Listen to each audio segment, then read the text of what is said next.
What's up everyone, how are you all? Today we are back with another blazing Naruto story. What if Naruto was raised by Kushina as a devil and sent to conquer Kuoh Academy? If you enjoy, then please like, share and do comments.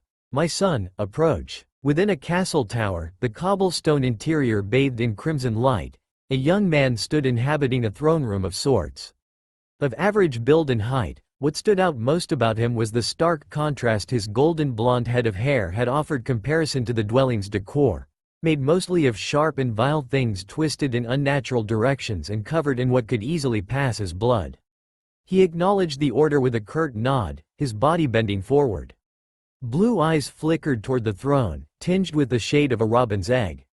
Before him, a throne of blackened claws dominated the middle of the room with its presence. One other person was present, and her soft behind sat naked upon the seat with no complaint. Tomato red hair cascaded down her back and fell upon the black spikes, offering her lithe body a soft cushion. Mother. The young man could not help but track his eyes across the matriarch's supple, white skin. Her voluptuous S were hidden behind just a few thin locks of hair. The idle motion of her crossed legs shifting from one side to the other served as a distraction he could not simply ignore. In his mind, he imagined she teased him like that on purpose. Kushina, ignorant to her son's vivid imagination, shifted comfortably in her seat. Today was a joyous day, and she had no intention of squandering it. For it was finally time for her son to make his first trip to the human realm, and how anxious she was for him to start. Too long had they been forced to hide themselves away from the other devils, in the corner of the world where no one would pay attention to. It was time for their clan to return to greatness, and her son would be the one to bring them back on that path. She had waited so long for this moment, that she had to bite her tongue to cull her excitement. Naruto, you know what you must do, don't you? It was more of a rhetorical question than anything. She had been preparing them for the past few years. Her son knew what was at risk, more than anyone. Yes, mother. Naruto shifted uncomfortably. I take it the preparations for living have been made? Of course. She waved his concerns. Your things have been packed? A simple nod was her reply. There really was little else to say. Pleasantries aside, she knew her son was stalling for time. He had never left her sight since he was born, and no doubt he had secretly detested the contents of the day's itinerary. But just as he was weaned from her milk, he would learn to live without her in the same home. Very well then. She waved her hand and a magic circle appeared beneath his feet. Are you ready? Naruto took another look around what had become a very common, boring sight for his relatively young life. As much as it would pain him to leave, the excitement of traveling to a new realm was not something lost on him. If his mission would bring happiness to his mother, then he would complete it without fail.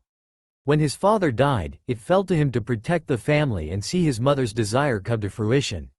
No one would stop the rise of the mammon, as long as he was still alive. Mother, before I go. He struggled to express his desires. As a devil and a noble, he was raised to make clear his wants and needs and even take whatever he pleased.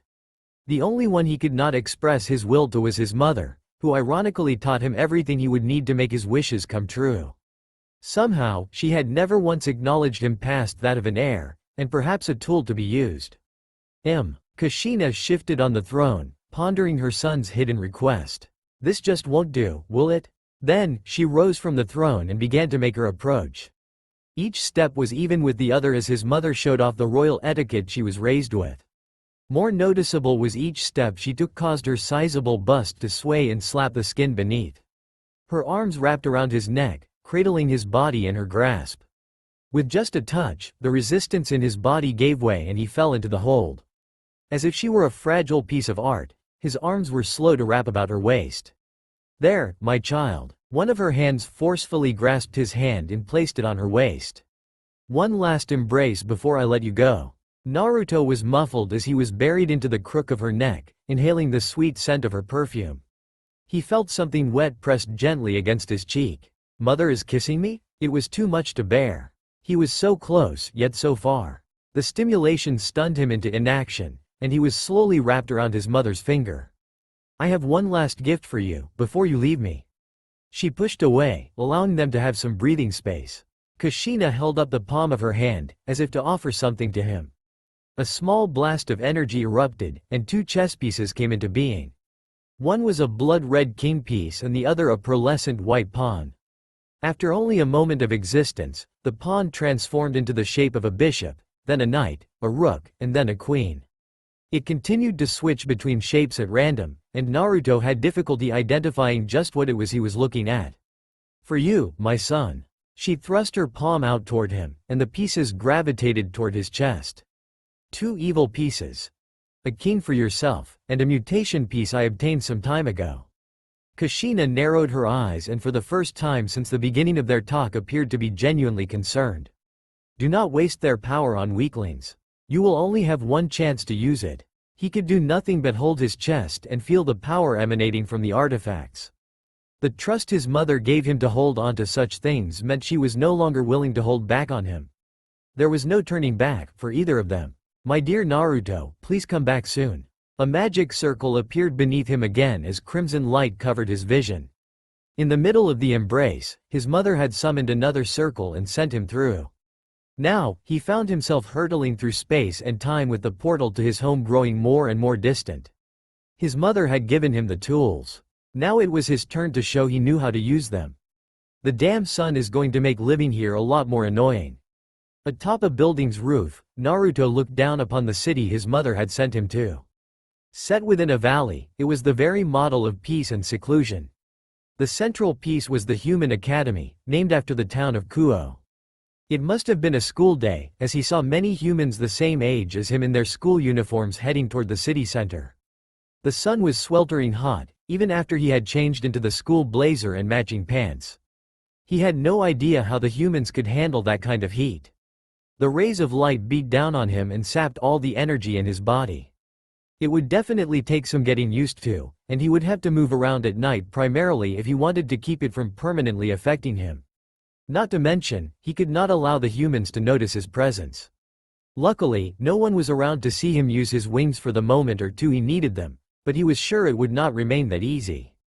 Devils were fortunate enough to look very similar to humans naturally, so no one had given him an odd look quite yet.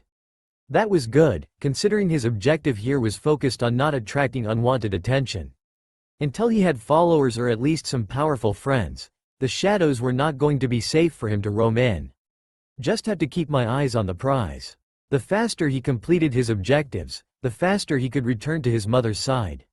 If that was not enough to spur him forward, his personal goals aligned well with Kushina's wishes. His mother always told him the Mammon were well known for wanting more than they could have. Sometimes for better, but often for worse. He planned to turn his family's curse around, one battle at a time. Him being sent to the town of Kuoh was not by chance, either. It was a well-known fact throughout the underworld that this place held great significance for all three of the major factions. That meant that, apart from other devils, he would be dealing with both variants of angels, fallen and otherwise. Though he had never met an angel, from the stories he heard from his mother, they were not ones to be underestimated. Especially the fallen, since they fell from their God's grace for one reason or another. Tricks and underhanded tactics were their namesake, and so he would keep his guard up if he were to find one. But he could care less about how politics boiled down between the three groups. He was raised as one of the extra demons, after all. Ousted, voluntarily or otherwise by the current devil government, the Mammon were among those who avoided the 72 pillars at all costs. If his mission were successful, however, his mother hoped their name would return to the forefront of devil society. Naruto leapt down onto the street below and joined the crowd headed for the school grounds. Humans were the treasures and lifeblood that kept the three factions going after the Great War. They were the primary reason why Naruto had come to Kuoh in the first place. For if the Mammon were to return, they would need influence, and the easiest way for a devil to gain influence was through martial strength. Sacred gears, artifacts of power only born to those with human blood in their veins, were the key to gaining any kind of power in the world. Angels, fallen angels, and devils all were attracted in some way to that power and had found ways to incorporate these valuable humans into their ranks. At least with the devils, they had created the evil peace system that Naruto was now a part of with the king piece embedded inside of him. Though he only had one other piece to use for now, with time he could grow out his peerage to span the entire set. To grow and nurture that family was Naruto's goal, and it worked well with his mother's desires of total domination. If they were going to have any chance at returning from the outskirts of society, they would need a strong group of followers. And so, Naruto began his hunt for the strongest of humans within the grounds of Kuoh Academy. Known to host the most gifted of humans, he had high hopes for what he would find inside. Unfortunately, he was quickly disappointed when he saw a group of boys being beaten senseless by a crowd of young women. Screams and shouts hinted that the culprits had been found peeping on the girls' locker room. If that was the kind of resource pool he was looking at, things were grim. Naruto continued with the crowd and found himself inside the school building as the bell began to ring for the first series of classes. Inside, the floor was a checkerboard tile and the building reeked of grandiose Western architecture. There was a feeling in the back of his head that he was being watched. With a few cautious glances, he took in his surroundings in an attempt to locate the source of his discomfort. There, two young women on the second-floor balcony overlooking the lobby. One leaned against the railing, with brown hair cut short away from her bespectacled eyes. The other was a stunning vixen that momentarily reminded Naruto of his mother. Long red hair and a set of crisp aquamarine eyes. What was even more noticeable and surely appealing to such perverts outside was her incredible bust size, especially in comparison to her shorter compatriot. Neither of them seemed threatening, in fact the crimson-haired beauty was smiling. If it was not for the fact he had lived with a woman for his whole life, he might have passed it off as nothing. But he could tell that behind those eyes, menacing plans were being concocted. If their familiar energy was anything to go by, the suspicions they had of each other were right. Devils, the lot of them. Interesting to see they had a similar idea of infiltrating the school to gather their pieces. No matter, as long as they did not approach him he would give them the same courtesy. When another group of kids came around the corner to head for class, Naruto got up from the column he had been leaning against and disappeared with the crowd. Time to see what the School of the Gifted has to offer, Naruto said, as he entered a classroom at random. Rias, what do you think about him? Sona, the student council president, asked as the crowds began to fade for the first classes of the day. The other devil's presence had been quite obvious, even before he had entered the school building. Lucky for him the humans could not feel such otherworldly energy, otherwise he would have stuck out like a sore thumb. He must have been new to the human realm to make such a common mistake. Rias hummed, leaning against the rail next to her friend. I'm not sure who he is, but you could feel the energy inside, right? Yes. Sona adjusted her glasses. A king piece. Odd to find another one of us here. Is it really though? Rias had a hard look on her face. We can't be the only ones to see the value in this place. It was only a matter of time, really. I suppose so. Sona conceded. Her eyes flicked down the hall where Tsubaki, her vice president, approached. Do you plan on meeting him? Rias paused for a moment to consider her answer. Then, she just shrugged and gave her old friend an assuring smile. I don't think so. He doesn't seem like a troublemaker, so I think I will take a wait-and-see approach. With luck, he's just visiting. The chances of a devil with such natural power just visiting their quaint little town were slim to none. Rias and Sona both had an obligation to keep the peace, and so of course the blonde's presence was a bit concerning. However, arranging a meeting out of the blue would only escalate the situation. With time, new opportunities would arise to meet with the new devil. Then, I'll leave first. Sona waved to her friend and past her vice president, who bowed and followed her from behind. Rias hesitated a moment longer, her eyes lingering on the hallway their new friend had disappeared in. Her soft lips quirked as a bit of excitement came over her. Someone new to town was not always a bad thing. She hoped that if he were a friendly devil, they could make an acquaintance one day. For a Gremory, an acquaintance one day soon meant an ally the next.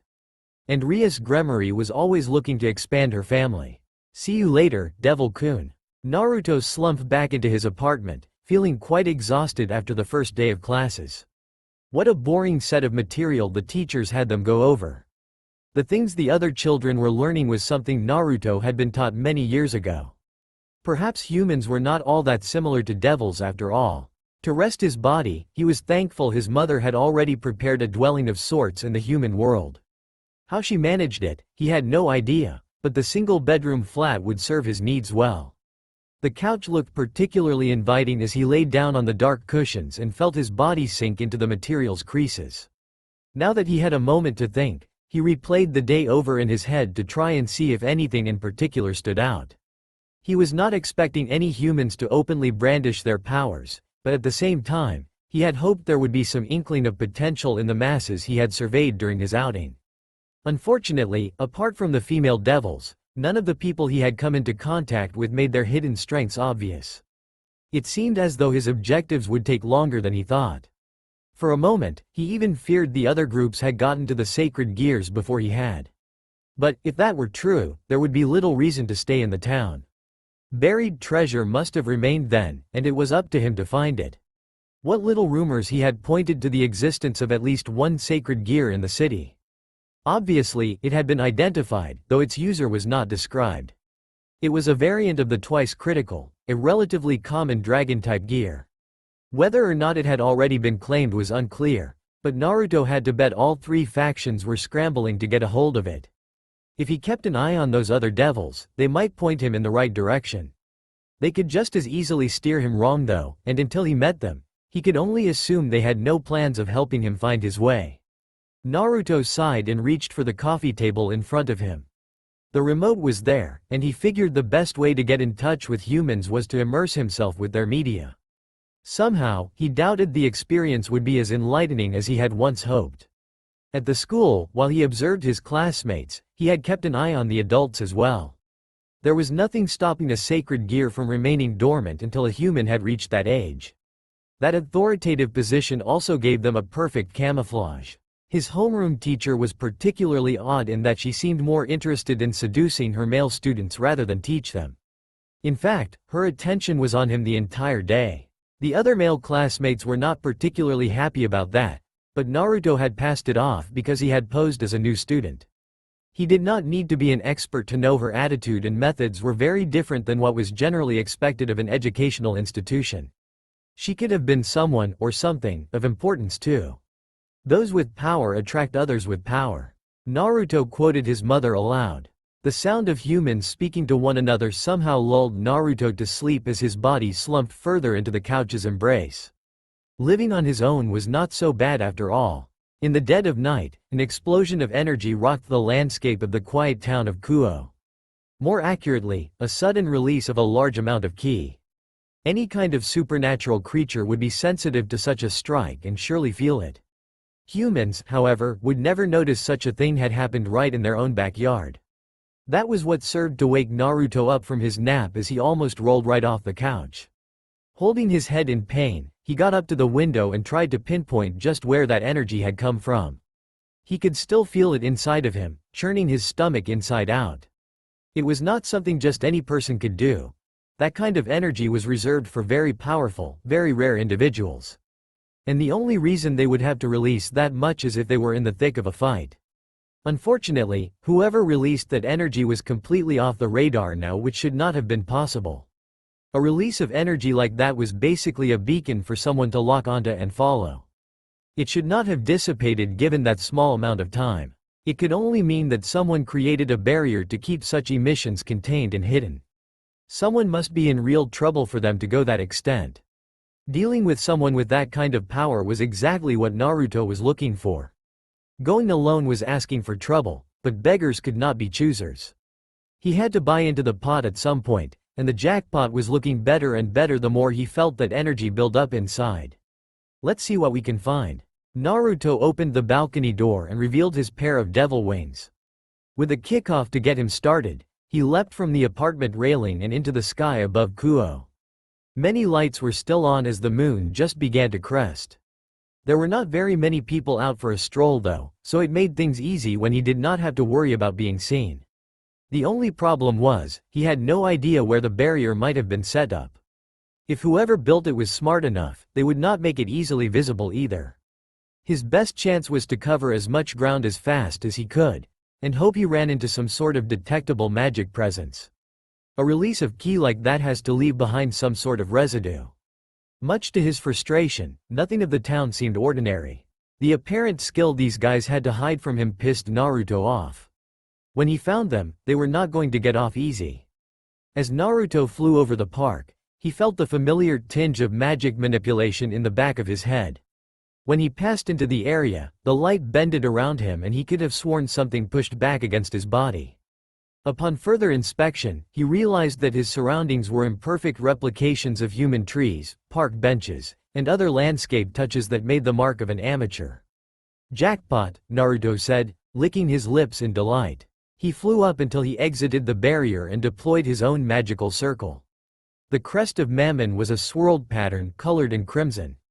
Using the circle as a focal point, Naruto pushed inward and forcefully made his way into whatever pocket dimension the people inside had created. Naruto was not one for subtlety, after all. The barrier quickly began to crack under pressure as Naruto poured more magical energy into his attack. Sparks flew as opposing magical forces met one another, but the glass-like barrier eventually shattered under the weight of his spell. Like a crystal ball dropped onto the ground, the light-bending wall shattered into millions of pieces. With the barrier down, Naruto flew toward the center of the park and landed on his feet. With one quick glance to take in the situation, Naruto realized he was outnumbered. In front of him were 6 people of varying shapes and sizes, surrounding someone else whose energy matched that which he felt before. The park itself was wrecked from one hell of a battle. Both sides had taken a momentary break when the barrier went down, and neither group seemed to know what to do about his entrance. The one being accosted was a 9-tailed fox, one of the Kyuubi yokai. Her blood-red tails that fanned out behind her human form outed her pretty easily. He knew a bit about the Kyuubi, as his mother told him that Naruto's father had been closely acquainted with one in the past. They were incredibly powerful creatures, but rarely were their kind ever found outside of Kyoto, where they ruled the other yokai species. This particular Kyuubi, apart from a few scratches, was no worse for wear from whatever battle that had already taken place. Her long hair that flowed down her back was colored the same as her enemy's blood, crimson and dark.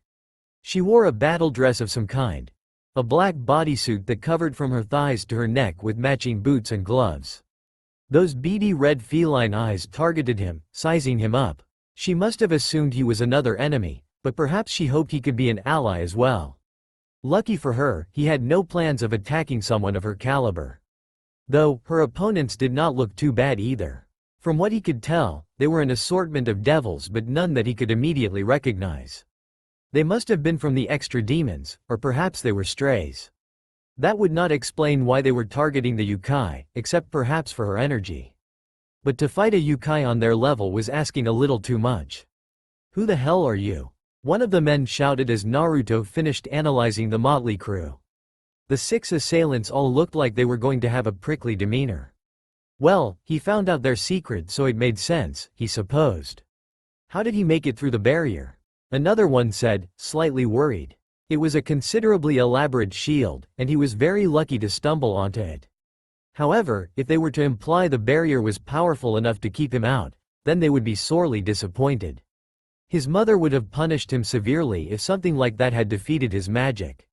Doesn't matter, keep on the Kyuubi. The first man turned his attention back to the 9 tails and ice shards grew from his hands. The devils slowly diverted their attention back to their original target, leaving Naruto alone. What a rude bunch, he thought. He preferred to keep cool in these kinds of situations, but the one thing that really set him off was when he was ignored. To be insulted or belittled by an enemy was one thing, but to have your presence rejected was something else entirely. Naruto narrowed his eyes as powerful demonic energy began to build up in his body. Attacking the Kyuubi was their first mistake, but forgetting about him would be their last. Oi, bastards! The vulgar language got them to turn around again. The Kyuubi had readied a fireball in her hands, but hesitated to retaliate when Naruto made his declaration. Naruto sneered, his switch had been flipped. Whenever his adrenaline got pumping, things started to get a bit loopy for him. His control slipped, and he started to enjoy the bloodlust inside of him. You got some balls, turning your back on me. Naruto's hands soon became fists as he fought to control his instincts. Let's see what you guys can do. A magical circle appeared in front of Naruto, not unlike the one he created before. Wah! His opponent's confusion quickly turned to shock as a dozen chains launched at them. Made of pure demonic energy, those chains were harmful to whoever their owner willed them to be. Right now, Naruto was not in the mood to hold back his strength as he directed the chains forward with an extended arm. The chains were also fast, too fast for the other devils to easily avoid. In quick order, the chains wrapped around 2 of the devils, pinning their bodies down. Pain quickly broke through their resistance, and they were forced to scream as the chains developed barbs that hooked deep into their skin. My energy. The chains. Our powers. The devils writhed on the ground as the bonds continued constrict around their bodies further. They tried to describe the suffering as their bodies were enveloped by a powerful shroud of energy. The dark fields of power were not Naruto's, but their own magical energies forcefully being pulled from their bodies. That's right, Naruto said with a sinister-looking grin. These chains of mine can absorb energy, too. Naruto had planned to hold them down long enough until he had almost completely absorbed their power. Without the energy to use magic, devils were almost as worthless as a normal human in a fight. The chains were linked to his own demonic powers, and Naruto began to sense something dark rearing its head from inside their bodies the more energy he took from them. He narrowed his eyes as he tried to determine the source. What is this? This isn't from the devils, this is something much bigger. Deep inside of them, there was something foreign in their bodies that was releasing a foul energy. The cloaks of power around their bodies were quickly overtaken by a dark shroud. So strong was its release that a shock wave pushed outward from the 2 captured devils, and forced everyone to shield themselves. Naruto covered his eyes, taken aback by their incredible strength. He thought for sure that he had them on the ropes, but this unknown strength had surfaced when their backs were against the wall. Before long, the dark energy began to sink into his chains, turning them a sickly dark color. Had to cut the spell before it reaches back to me. With a wave of the arm, his spell circle was released. The chains disappeared from his opponents, their bodies slumped over in exhaustion. From the looks of them, their bodies were still suffering despite their power boost. If anything, Naruto's original goal to take them out of the fight had succeeded. That power could have been hiding in the others, and so Naruto was hesitant to try the same move twice. Now, the other 4 had chosen to sit out of the fight earlier and not help their comrades. At first, Naruto had believed they had collared themselves to prevent their friends from coming to further harm, but he started to realize they had no desire to help one another. More magical circles appeared, and a torrent of energy was launched at him, with their wounded comrades in the way. Too fast for him to dodge, Naruto was forced to create a circle of protection to stave off the attack. The torrent of energy sped across the battlefield, vaporizing the downed opponents in a split second. Blinded by the attack's overwhelming power, Naruto was pushed to the brink as he tried to maintain his shield. No good. 4 against 1 is too much. Under great pressure, the protective spell broke apart in front of him. By instinct, Naruto held up his arms to protect himself. He then felt a presence at his side, and then a great force pushed him to the ground. When he recovered, he saw the Kyuubi in front of him, containing the enemy attack with one hand. With a smack from the back of her hand, the attack was sent flying away. Fireballs formed in each of her hands, and above each tail. They were tinged white with Naruto recognized as the infamous strength of Kitsune Foxfire. She unleashed the barrage of attacks, forcing the remaining devils to scatter across the battlefield to escape. Each fireball exploded into a fiery mess upon impact, taking with it a chunk of the surrounding area. Somehow, apart from glancing burns, the remaining 4 had managed to avoid lethal damage. This earned them a harsh glare from the 9 tails as she began to build up an insane amount of power. "Stay out of my way, boy," she said with a threatening growl attached. Getting saved by the person you were supposed to be rescuing was not the best feeling in the world. His eyes could barely follow her movements as she launched forward with incredible speed, appearing next to the closest devil. With one punch, she was able to break their magical defense and send them hurtling into the ground. Such strength was not focused solely on her human extremities, as the tails whipped at the devils too foolish to get close. Naruto dusted himself off and hesitated to leap back into the fight. He would probably just get in the woman's way, or worse, get himself attacked. Still, the adrenaline pumping through him refused to let him stay out of the way for long. He noticed that a couple of the devils had managed to avoid the Kyuubi's focus and were creating a large magical circle between them. Releasing his wings, Naruto flew at them in an attempt to halt their counterattack. A combination attack required a great amount of practice, considering the depth of the calculations involved in most magic. If they were able to pull something like that off, then the attack was too dangerous to let them complete it. Moments before he reached them, an army of chains were unleashed from the depths of wherever the magical circle led to. Naruto shielded himself, but quickly found out the attack was not meant for him as it sailed past. The chains quickly found and latched onto the Kyuubi, ensnaring themselves around her body like a bad weed. Her scream of pain echoed as the spikes dug into her skin, and he could feel the energy forced out of her body as the chains absorbed it all. This attack, it's so similar to mine. But these chains aren't feeding the energy back to the devils. Where was all of that demonic energy being taken? The answer lied on the other side of the magical circle, as Naruto quickly figured out that the spell was not to create the chains, but summon them from another location. Different from his mother's spell in which demonic energy is given shape from the user's own body, these chains were physical creations imbued with the same dark magic he felt from the other two devils. The restraints forced Kyuubi down to her knees as the remaining enemies joined in with their own chains. So, they were after her energy, after all. Naruto narrowed his eyes in confusion. What was their objective? What were they planning to use that energy for? Whatever the results were, they could not be good. The Nine Tails would die at this rate if he did not do something. Do I have to use that? The power left behind for him by his father, passed on to him from Kushina. This might have been a good time as any to unleash it. But, if he could just break their concentration, then the fox might escape. No, he would find another way. It was not time to reveal his trump card yet. I told you guys. Naruto scowled, building up more energy. Not to ignore me. With the release of his magic, a maelstrom of energy released and forced the ground beneath his feet to buckle and crack. A shroud of demonic power built around him as Naruto summoned another magical circle, then 3 more, and soon a dozen appeared in the sky surrounding them. The devils, at first completely focused on the task at hand, quickly grasped the danger surrounding them. Unfortunately, they were either unable or unwilling to cease their absorption of the Kyuubi's strength and offered no defense against his attack. This ends now. From the circles came more chains with sharpened ends, all headed straight for the devils. The spears pierced straight through their bodies, forcing them to double over in pain. They wailed in pain as more and more of the attacks collided with their body. No mercy was offered, even after they were forced to release their own attack on the Kyuubi. Devils are pretty resilient. Naruto tightened his hand into a fist as the chains began to constrict.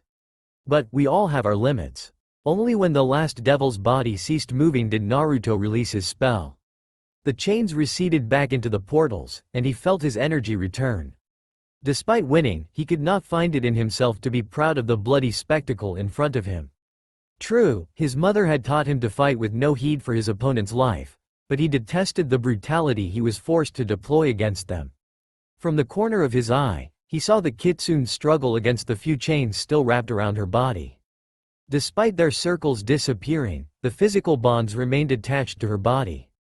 He could not tell how much energy they took, but he was sure that the creature in front of him was severely weakened from the encounter. With a strangled roar, the Kyuubi shook off the rest of the chains. From the strength she had left, the Nine Tails carried herself some distance from Naruto in a vain effort to find safety. Her skin began to fizzle and smoke as the wounds healed themselves, albeit slowly. She was out of breath, and he was then very sure she was unable to fight him even if she wanted to. Naruto walked over to her, cautiously taking each step in an attempt to not antagonize her. "Hey, you alright?" he asked. The yokai shied away from his touch. Despite their common enemy, she still did not trust him. He thought that it was fair for her to feel that way, considering he was a devil too. Still, he could tell those wounds were going to be difficult to handle without enough energy, and he could barely feel her presence at all. Kyuubi collapsed to her knees from exhaustion. Instinctively, her hands covered her chest as pain racked her body. Naruto decided to keep his distance and respect the demon's privacy. If he were to go to her, he had no healing ability of his own to help anyway. His concern was useless to the Kyuubi. Damn them. Those chains stole my energy. Kyuubi's breathing was irregular and her speech came out in labored pants. When the wounds remained on her body after the energy had dissipated, Naruto knew that her power alone was not enough to save herself. The only thing Naruto could think of was to use his evil piece, but that would bring her back as part devil. He knew of the pride associated with the Kyuubi Yukai, and a full-blooded one like her meant that she would not be a fan of such an idea. But they were running out of options. Hey, I think I have an idea of how to help. Shut up, devil. I do not need your help. Her words were harsh, but she did not even have the energy to push him away. Naruto knelt down next to her and was glad to see she offered no resistance. Whether it be from weakness or an acceptance of his help, he could not tell. Come on, at least listen to what I have to say. When she offered no words of resistance, he took it as an invitation to continue. I have something that can bring you back to full strength, but it's going to turn you into a half-devil. Just the thought of it instantly made the Kyuubi cringe, but she remained silent. Hopeful, Naruto continued with his pitch in hopes she would accept. If nothing else, it would save her life. It means joining my family, too. I know how powerful the Nine Tails are, since my father was partnered with one once, so I don't plan on holding you back. The thing is, this is a deal you can't go back on. Naruto hiked a thumb over his shoulder, toward where the devil remains were. I'm going to guess they aren't the last ones to show up trying to get your power. I can protect you more than if you were to go on your own. How about it? The poison inside of her had taken most of Kyuubi's energy, making it difficult for her to speak. Her features remained stiff as she thought over the offer that was clearly not to her liking. Naruto always believed everyone should be given a choice with what happened in their life, but Kyuubi's choice was not particularly flattering either way. He would rather not watch her die though, so when she gave him the slightest of nods, he began to smile brightly. From within his chest, he beckoned the mutation piece to come forward and held it in his palm. With his king ability, he could sense how many pieces Kyuubi would be worth. Lucky for him, a mutation piece could be used on someone for any position, regardless of how many pieces they were worth. 11 pieces. His eyes lit up as if he had found the buried treasure of some long-dead pirate. Coming to Kuoh was not such a bad idea then, if he found a powerful vixen such as this. Not to mention, he could not ignore her feral allure. Kyuubi groaned in pain, shaking him from his reverie. Without any more time wasted, he inserted the piece into her chest and observed the energy of the evil piece surge through her body. The healing she once struggled to complete started again, but this time the wounds began to close with great speed. In under a minute, the fox was already up onto her own 2 feet without his help.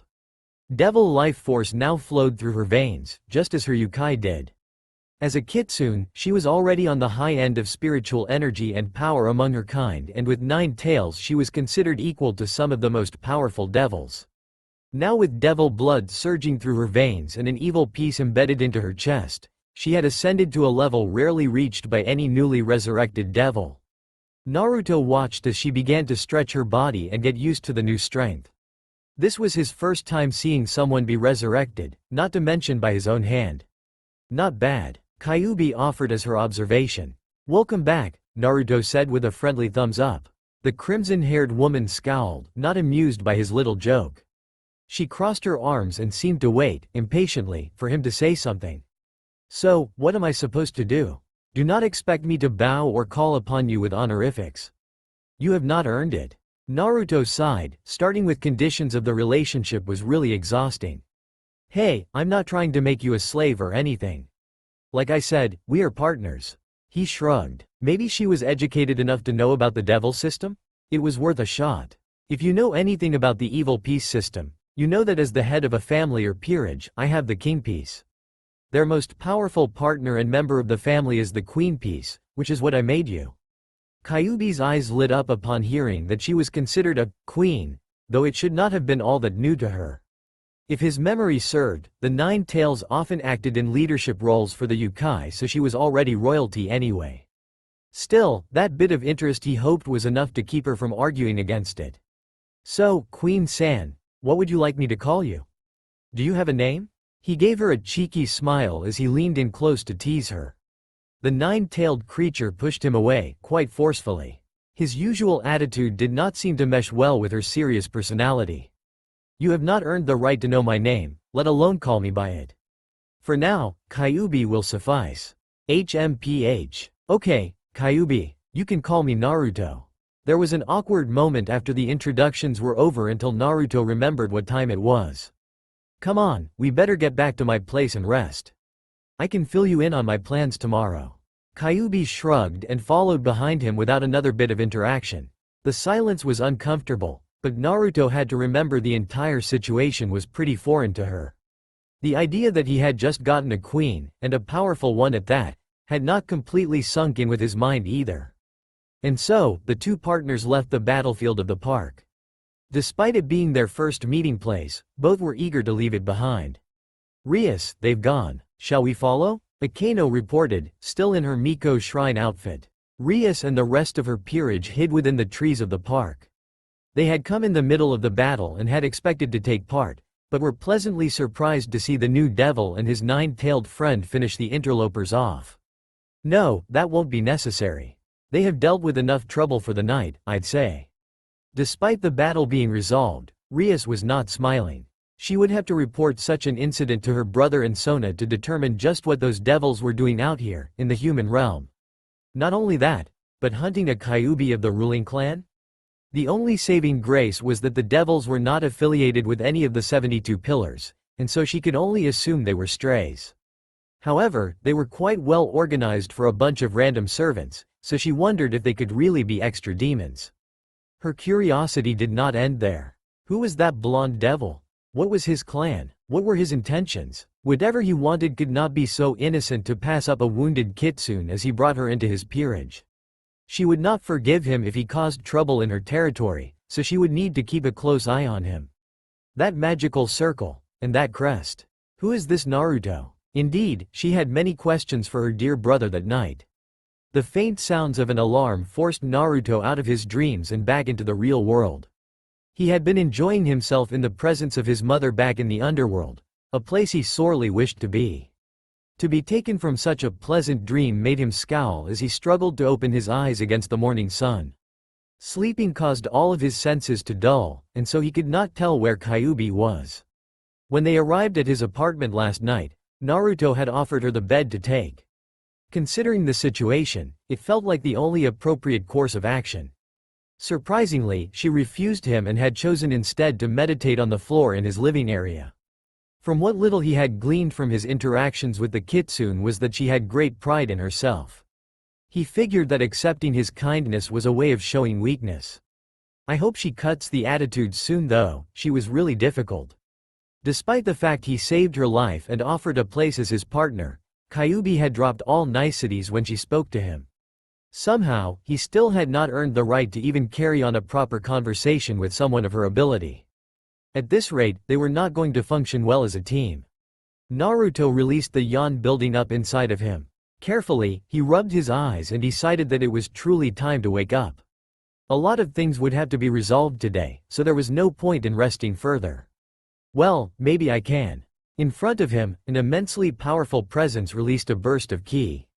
Naruto's eyes burst open as he saw Kyuubi launch one of her fists, covered in fire, at his face. He forced himself to roll out of the way and grunted in pain as he fell onto the wooden floor. Now on the ground, he managed to recover himself and rise to his knee, his eyes locked with his unsuspected opponent, who had rounded the bed to stand above him with a menacing look in her eyes. What? Naruto's confusion quickly shifted as he grasped the situation at hand. His voice took a heavy tone as his own eyes began to match the harshness of the 9 tails in front of him. So, you were trying to run away? You were right, Kyuubi said, holding her attack. The devils last night would not be the first, or the last to come for me. After observing you for the night, Kyuubi's energy release ceased to end. He knew that before long, the shrouds surrounding her would start to damage him. I know you aren't strong enough to help me. So, you turn on me just like that? Naruto asked, despite knowing his attempt at diplomacy was futile. He had to buy time for the magical circle beneath their feet to develop. If he were too callous, she would quickly discover his plan and end him right there. Just like he said last night, every devil had their limit. Naruto would simply not survive a hit from Kyuubi at that range.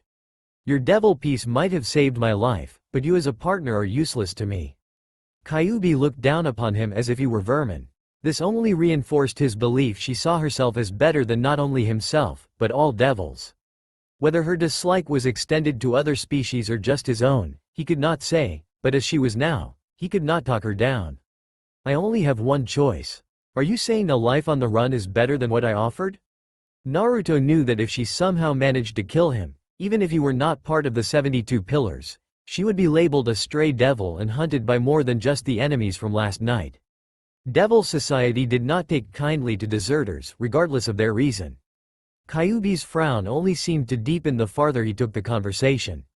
My pride was deeply wounded to have to accept help from a treacherous devil like yourself. Kurama's fist again was turned alight with fire. My mother made the mistake of trusting your kind once, and now she's gone. If there is one thing I will keep, it is my dignity. As she finished speaking, he noticed her body tense up. She swung her arm low in an attempt to finish him in one strike. If the strength behind her attack did not kill him, the white flames around her arm would. At that moment, Naruto forced the magical circle to appear beneath them. Taken by surprise, Kyuubi's attack slowed by a fraction of a second when her attention was diverted. With that time, Naruto sent them both through the portal to a place more fitting for such a fight. This is ridiculous. Naruto was forced to fight first thing in the morning, before his power had fully reawakened. He had already dodged 2 deadly attacks meant to finish him off in one hit, so he was quite awake. The worst part was, he was still stuck in his loose-fitting pajamas and not anything close to appropriate. On the other hand, he was not the one that picked the fight. Now, he and Kyuubi were deep in the mountains that surrounded the town of Kuoh. The last thing he needed was her to damage his apartment and have to explain that to the human owners. The teleportation had been a bit sloppy, and was not his best work, but he had been under a considerable amount of duress. The 9 tails now stood across from him, some ways down the opposite end of the field. Once they had exited the portal together, there was a tense moment before they quickly separated from one another. Whether she had any kind of honor or not, he had no idea, but at the very least she seemed interested in seeing his capabilities as she waited for him to make the first move. You know, I really do want to have you join my family. Naruto said after a while, his voice shifting from soft to sharp as a knife's edge. But, at the same time, I can't accept someone who's willing to turn on me just for their own twisted sense of pride. Kyuubi narrowed her eyes, but chose to say nothing in return. What was there left to say? She made her choice, and now it was his turn as king to put her in the proper place of queen, whether she liked it or not. A 9 tails strength is nothing to shrug off. I've got to be careful. Naruto decided that to win, he would have to go all out from the start. With Kyuubi's strength increased by a considerable multiplier with his evil piece, she would be able to resist any kind of normal magic. His only chance was to get a hold of her with his chains and absorb her energy to force her into surrender, but she already knew his capabilities from last night. First, I'll have to use something new to weaken her. Come on, boy, Kyuubi shouted over the distance. Her patience must have been wearing thin. I waited all night to see just how strong you were. Don't disappoint me. Naruto narrowed his eyes at her taunt. He wondered why she had spared him from simply killing him in his sleep. So, she wanted to see whether he was worth being a partner or not. Well, he would try not to disappoint. I'll give you a treat. Naruto began to build up his energy, so much so that it became visible around his body. No one has seen me use this before, save for my mother. Very well then, come at me. Kyuubi accepted his strength with a smirk, readying her body for a hit. Sacred gear. Naruto summoned into his hand a dagger of sorts, unique in that it had a 3-pronged tip. Flying Thunder God. Father, lend me your strength. Kyuubi had to admit to herself that she had not expected a devil of all things to have a sacred gear. Was he some hybrid? Or, she narrowed her eyes, did he steal such power from an unsuspecting victim? Either way, she was not one to be defeated by a simple toy like that. She had come too far to be defeated now by some brat.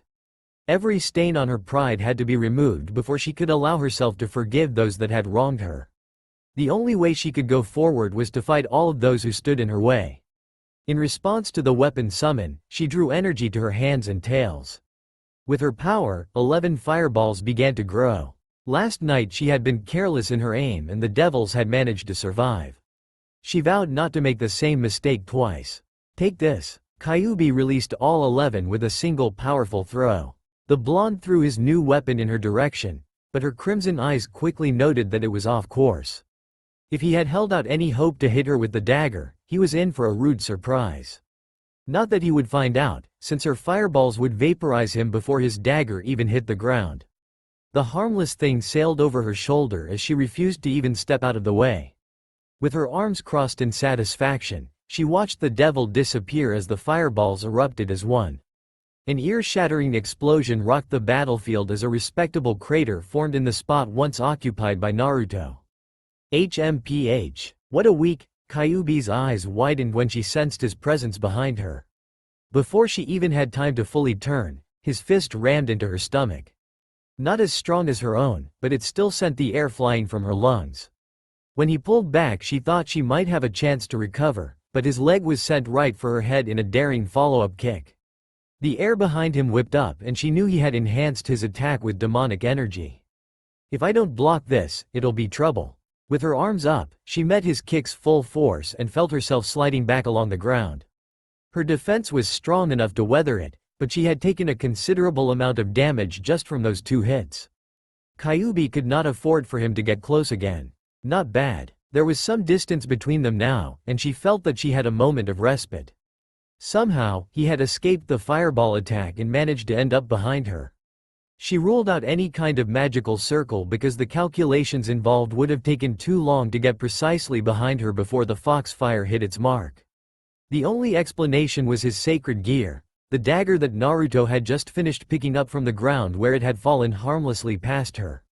The sacred gear allows him to teleport to that weapon's spot. He did throw it before her attack had hit. Somehow, he could instantaneously teleport using that thing. If that was the case, she would have to keep an eye on the dagger and avoid it at all costs. As long as she could predict his attack angle, then she could prepare a counter. Rather than sit idle, Kyuubi felt her best strategy was to press forward and knock him off balance. From his performance last night, she knew he was respectable with long-range magic. If she stayed too far, he could use those chains of his to sap her energy. Here I come. With a powerful kickoff, the 9-tailed fox launched herself right at her opponent. Fist reared back, she sent it right at Naruto's head as the distance between them closed in an instant. Somehow, he read her move and was able to lower his head out of the trajectory of her attack. Not one to be deterred, Kyuubi pulled back and started to send a barrage of kicks and jabs at his center mass. They would not hit as hard as if she focused all her strength into one hit, but she knew she was more likely to overwhelm his defense through speed. A pitiful spellcaster like himself would buckle eventually under her stamina. Much to her surprise, however, Naruto did not give in so easily. He kept up with her lethal dance of flesh with his own body. For every kick, he would weave his body out of the way, and for every fist he would slap it away with his own arm. Whoever taught him his defensive skills was impressive, Kyuubi had to admit. Let's see how you handle this. Her body was again covered in energy, this time supplemented with her new demonic strength, and then converted into a cloak of flames. Now, each strike carried with it fire that was sure to hit him whether it be a glancing blow or not.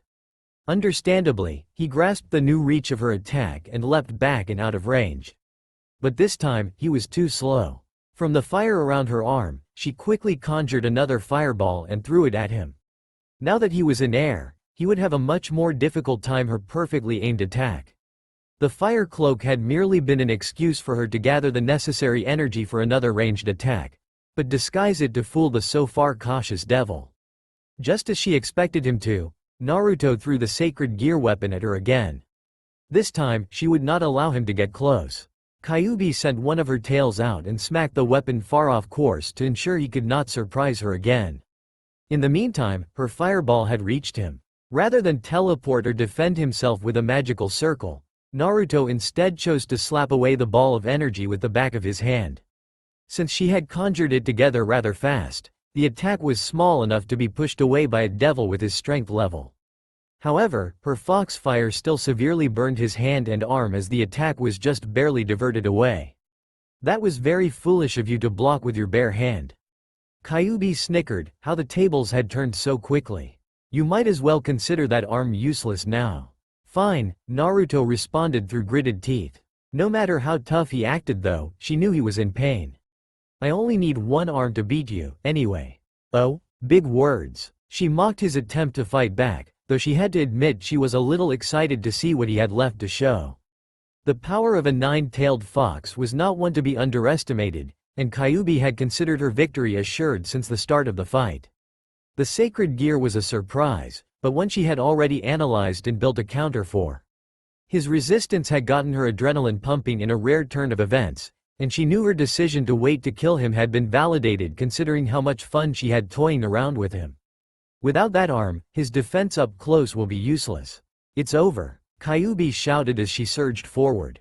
Naruto disappeared in a flash before she even made it halfway to him. She angled her head to look back at the weapon and knew he would spawn there. With practiced ease, she created another fireball on the tip of one of her tails and launched it backward. Your teleportation isn't instantaneous after all. I'll hit you right as you come out of the portal. So focused on her overwhelming victory was she that Kyuubi had again underestimated Naruto. From her observation, she had only seen one facet of many that were involved with his father's sacred gear. The three-pronged weapon, affectionately recognized as a kunai by his mother, was only the vessel for the sacred gear's true power. You were right, Kyuubi. Naruto appeared again, but not at the location of his sacred gear, but directly behind her. This battle is over. The fireball hit, vaporizing Naruto's kunai and the dirt and rock surrounding it. But Naruto had not chosen to teleport to his weapon, but rather the seal he had planted on the nine-tailed fox. The true source of his sacred gear's strength was not the weapon, but the seal that Naruto could plant on anything and teleport to on a whim. I planted one on her last night when I offered the evil piece. Naruto's original intention had been to use the seal to teleport to her should she never need assistance. He had never wished to use it in this context, but he had to admit it was a well-planned move regardless. How? Kyuubi struggled to articulate her surprise, but was silenced as a mammon magic circle appeared between them. From the portal, Naruto's demonic energy took shape into chains and wrapped themselves around Kyuubi's body. Arms pinned to her sides, Kyuubi was too slow to stop the initial attack from entrapping her. Not one to give up though, he quickly felt her begin to resist his hold. Had to absorb her energy, fast. Kyuubi must have felt the pull on her strength as he forcefully ripped it from her, since her struggling only increased. With a bone-chilling roar, she released all of her feral might and was able to free her arms. The chains were pushed away, but quickly leapt back to life and wrapped around her wrists. You really are amazing. Naruto held up his arm and focused. But there is something I forgot to tell you about this power. All around them, more magical circles appeared and released dozens of the chains. Despite her fury, even Kyuubi was overwhelmed by their number. Her arms and legs found themselves being pulled apart the more she struggled. Her body began to take shape of an X as his attack literally pulled the fight from her. All the while, he continued to take away the energy she had been swinging around so brashly a moment ago. Damn you, devil. With the last of her strength, she used it to curse him. The true strength behind the mammon chains is that they can be pulled and pushed, but never broken. His mother's words flew from his tongue as if they were his own. The same goes for the promises and bonds we forge with others. Once a mammon takes hold of something, we don't let go until our dying breath. Just as his mother had chosen his father and taken him and his power for her own, Naruto had given Kyuubi his one evil piece without hesitation. That meant that no matter whether she liked it or not, she would be his for the rest of his days. Too bad for her devils lived for a pretty damn long time, too. Another devil might kill you for insubordination. It would set an example, and give me another chance to find a proper servant. Naruto continued to speak and express his feelings. If Kyuubi was only going to listen when she completely and utterly beaten, then he had to get his words in now. I'm not that kind of devil, and I don't want some other servant. Naruto waved the magic circles away. The chains disappeared and allowed Kyuubi to topple over onto the ground. Her energy was now inside of him, free for him to do whatever he wanted with it. I want a partner. Naruto reminded her of his initial offer. I want you to join my family because you want to, not because I'm forcing you to. How? Did I lose? Kyuubi's voice croaked out from her fatigued body. She still did not have the strength to stand, nor look at him in the eye. Still, she made her desire clear to him. You were overconfident, Naruto said with an air of finality. Whether it was the strength of your attacks, or your analysis of my technique. You were so sure of your own thoughts that you underestimated me. Kyuubi scowled, a low growl building from within her throat at his words. I'll be the first to admit I am physically weaker than you. You have a stronger spiritual energy than I do, too, Naruto said with a shrug. Because of those things, I took you seriously and went all out from the start. He knew from her performance last night that she was worthy to hold the queen piece inside of her. Naruto would never argue against her ability or strength. All he wanted was for her to accept that he too could be strong enough to be her king. I was too arrogant, huh? Kyuubi reflected on her loss as he approached her. His words rang in her head over and over again, and she could only find truth in them. From the start, she had considered him nothing more than a brat, the offspring of a species she had nothing but hatred inside her heart for. And yet, because he respected her strength, he was able to overcome her power. Talk about irony. Naruto was above her now, and she struggled to lift her head. If he were to kill her, she would at least look him in the eye. That was the least she could do to keep her pride. As her end approached, Kyuubi's thoughts turned to her mother. She too had met her fate to the devils, and the other kitsune and yokai had just left her to die. Kyuubi had always believed that if her mother had never associated herself with the devils in the first place, she never would have been betrayed by them. Because of her feelings for one particular devil, she threw her life away and took away the only family Kyuubi ever had. Now, this boy in front of her dared to ask her to join him? The stupidity of the sentiment would have made her laugh if her body had any strength left.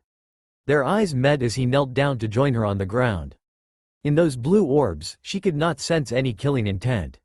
His hand fell onto her shoulder and Kyuubi could feel her energy slowly being restored.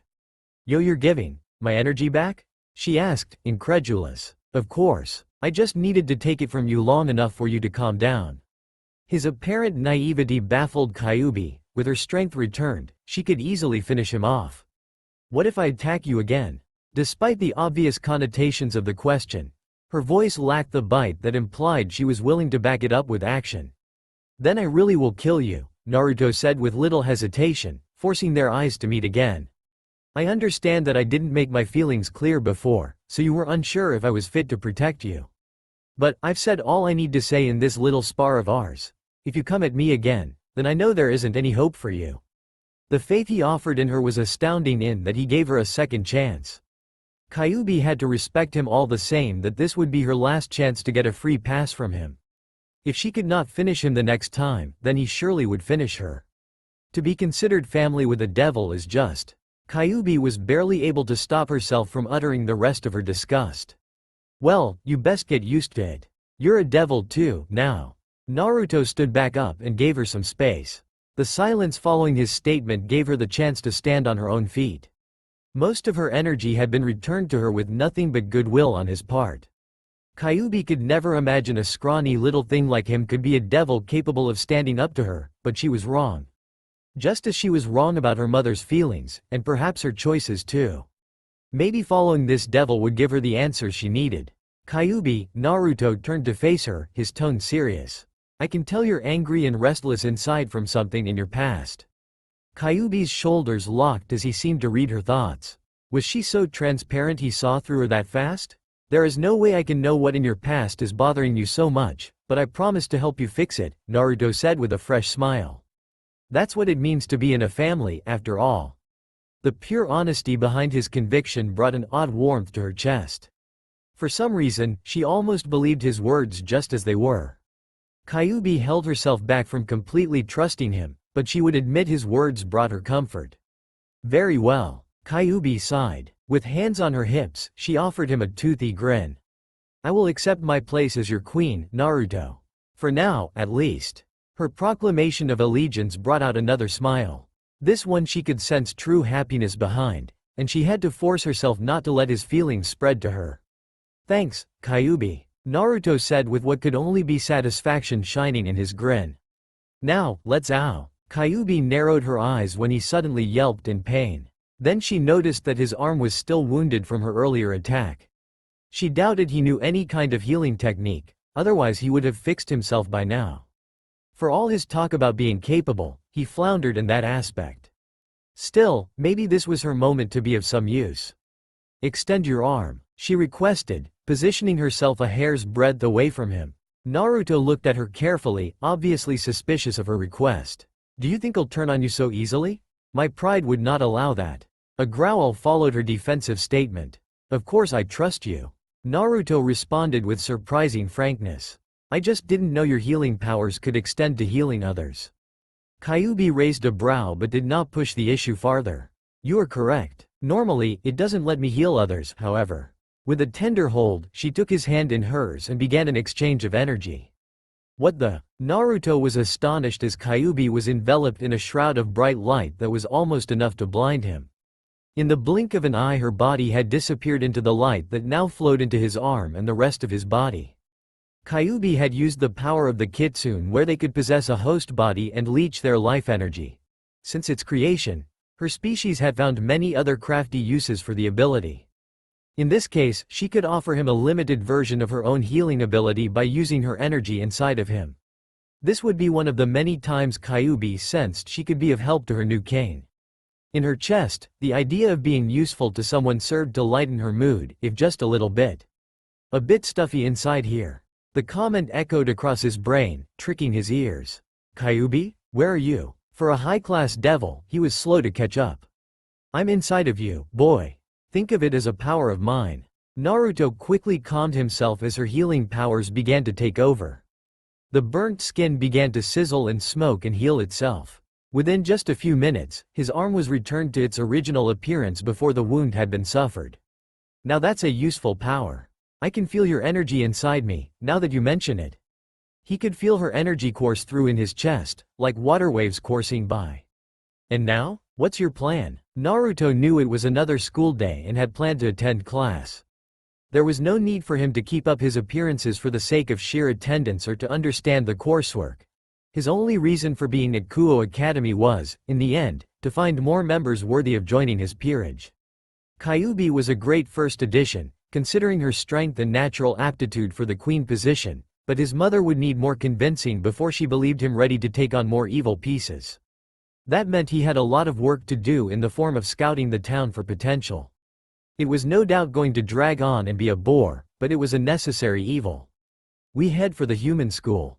Keep an eye out for anything unique. With his business in the mountains concluded, Naruto created a magical circle beneath his feet and teleported back home. After such a workout, he needed a proper shower. Ah, Naru-kun. Tell me more about where you're from. The woman Naruto knew as a teacher practically moaned into his ear as she sat upon his school desk. I absolutely love this blonde hair of yours. In front of him was the person that was supposed to be considered his homeroom professor, Fuka.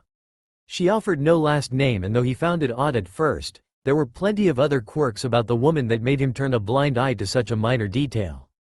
For example, the closeness she pushed on certain male students like himself by propping herself upon their desks and unashamedly flirting with them. Fuka-sensei, are you sure this? Naruto's eyes flicked down at his desk, where her rear sat, barely covered by a pencil skirt that came down to half her thigh. Is appropriate? The red-headed woman, that he noted was not far from his mother in sheer physical resemblance, raised a teasing brow that was soon followed by a smirk. It was rather apparent early on she cared little for the rules that had been put in place by humans to separate an authority figure like herself from the student body. But she liked to play along at times in what he could only guess was for her own enjoyment. I don't know what you mean, Naruto-kun. The honorific came out more like a seductive purr than an actual word. I'm just enjoying a bit of a teacher's conference with my new favorite student. Naruto's robin egg eyes glanced around the room and quickly picked up on the ire of the other males. Clearly, she had offered them some capacity of the same shtick in the past, and they had grown jealous with his special attention. He wanted to believe her attention was nothing but friendly teasing, but there was something in his gut that said otherwise. This one reeks of crows. In this case, Kyuubi seemed to agree. Rather, she became the voice of his gut from inside of Naruto's chest. So, she isn't normal after all. Normal was a stretch in relation to his teacher, but his meaning went farther than her personality. If Kyuubi's suspicions were correct, then it meant the woman in front of him was no human. I could just eat you up. Those whisker marks are especially cute, Fuka said with a sultry tone. She had basically been on top of him since class had started. With a daring kiss on his forehead, Fuka ended her teasing early. I have something I need to take care of, so we can continue this tomorrow, Naruto-kun. Naruto narrowed his eyes as the busty female quickly wrote some instructions on the board and left them with a simple wave. Before the other boys could even bother to converge on him, Naruto was already halfway out the door. As if you were going to let her get away so easily. Let's follow her, see if anything interesting turns up. Something interesting had indeed come to fruition in Naruto's strategy to follow Fuka. Unfortunately, interesting meant conflict was inevitable this time around. Now, he had to salvage things before they got too far out of hand. Fuka had led them to a church on the outskirts of town. Not an odd sight in the town, by any means. What was odd is that she chose to not go inside but rather stay out. For a short time, it appeared as though she were almost trying to see through the building's walls themselves as she remained stock still. Then, she was enveloped in a flood of light not unlike Kyuubi when she entered his body. When Fuka emerged again, her business attire from school had disappeared to make way for a kind of skimpy armor. Made of black ebony with gold-encrusted edges, the solid material barely covered her ass and groin but also acted as extended gloves and boots for her arms and legs. Most telling of all were Fuka's raven pair of wings that softly fluttered behind her back.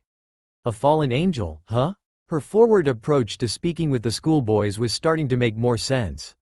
Fallen angels were known for being seductive, and that went for either gender. They were also well known for making servants out of those that fell in love with their looks, similar to succubi. Oh boys, Tilda, Fuka cooed, waving toward the church.